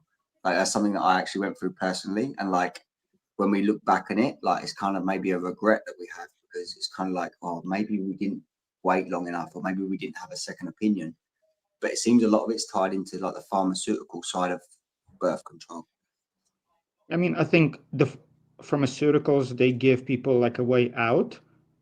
However, that intent is there. Like, for example, in religious communities like Hasidic Jews, or like here in my area, there are a lot of Baptist Christians. Like all of them have 7, 8 kids, right? Yeah. And that's because the women are home, right? They are not really like, they don't care about materialistic things as much. So they think about it like in the old days, whereas in the Western society, it's all about work, it's about money, women work. So by definition, the family structure is different, and people like having kids is difficult. So like some of my friends, they're like, we don't want to have kids. I just want to travel. I want to have fun. I want to see the world. You know what I mean? Like, yeah, you wait until they get to 45 though, and then their biological clocks run out, and then they're sitting there going, "Oh, why didn't I have kids?" Exactly. You know? Whereas So people like us lads, we can still procreate all the way up to the day we die. You know, keep going until we're 70 or whatever it is. But one of the big things about it is, well, it ties in with the tax system. Actually, quite funny enough, because like when our parents had children, the mother was the home carer. She was the person at home who didn't work. Like most of our mothers probably didn't work when we were kids. And in like the 70s, 80s onwards, what they started to do is they started to realize that we're only taking taxation off of one person in the household. So they kind of done this big liberation for women and women working, and all of a sudden they're able to tax 2 adults in a household. And this is kind of taking them away from the natural path of parenthood. You know, a lot of the mothers are now career driven as opposed to family driven. That's a kind of like a big thing that's changed over the last like 20 or 30 years. Yep. John, I'll give you last word, mate, and then we'll round off, buddy. What are you saying, mate? What am I saying? I'm going to round it off with Adam Phillip in the comments saying that guy in the video is a gay reptilian. And I'm going to create a new word. We're going to call him a gay-tillion. Where's Adam Phillip saying that? It was a long way back, but I kept it in the old bank there. I kept it in the reptilian bank. The reptilian bank, yeah, the brain. Nice. Big up Adam Phillip in the comments. Big up Adam Phillip, 100%. Yeah, Guys, thank it's you to been everybody. another 95 people on average have been here for nearly 3 hours. Absolute marathon. Once again, the time flies by. Troopers, all of you. Yeah, Mate, we love it. We love it. These shows just seem to drop off, mate. Honestly, the time just seems to disappear. We just have such a good time just chatting rabbit hole stuff. They're just 3 hours just fly by, and even then we could just carry on talking if we wanted to. You know, like it's just. Yep.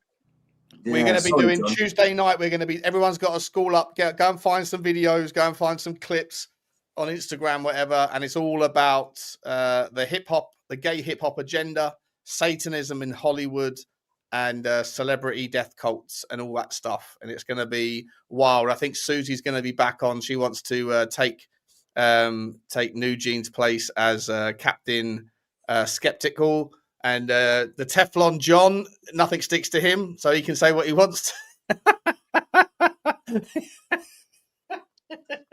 Nice.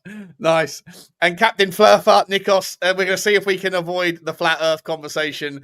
We did well tonight, actually. We did well actually avoid that tonight, to be honest. But I'm sure somehow that will get into the conversation on Tuesday somewhere. But you know, like 100%. Appreciate you all, guys. Please do hit the like button. Please do hit the subscribe button. And if you are interested, if you are on Spotify and all that stuff, I haven't yet sorted out Apple, but I'll do Apple and Amazon pods as well. Then please do smash the follow and all that rating stuff over there, because you never know when we're going to get shadow banned. So it's this channel is a ticking time bomb, you know. And we've already got the New Gene, the Mossad CIA agent. We're trying to inculcate him into our little group here. You know? The views of this channel do not represent my views. Again, and I'm not suicidal. He's infiltrated us already. He's infiltrated us. We know what you're up to. We've got your number. Infiltrated. Haters. Appreciate you all, guys. We'll leave it there. We'll see you on Tuesday. I'll see you tomorrow for some Tottenham stuff, but we'll see you then. Have a good weekend. Come on, you Spurs. Bye. Come on, you Spurs.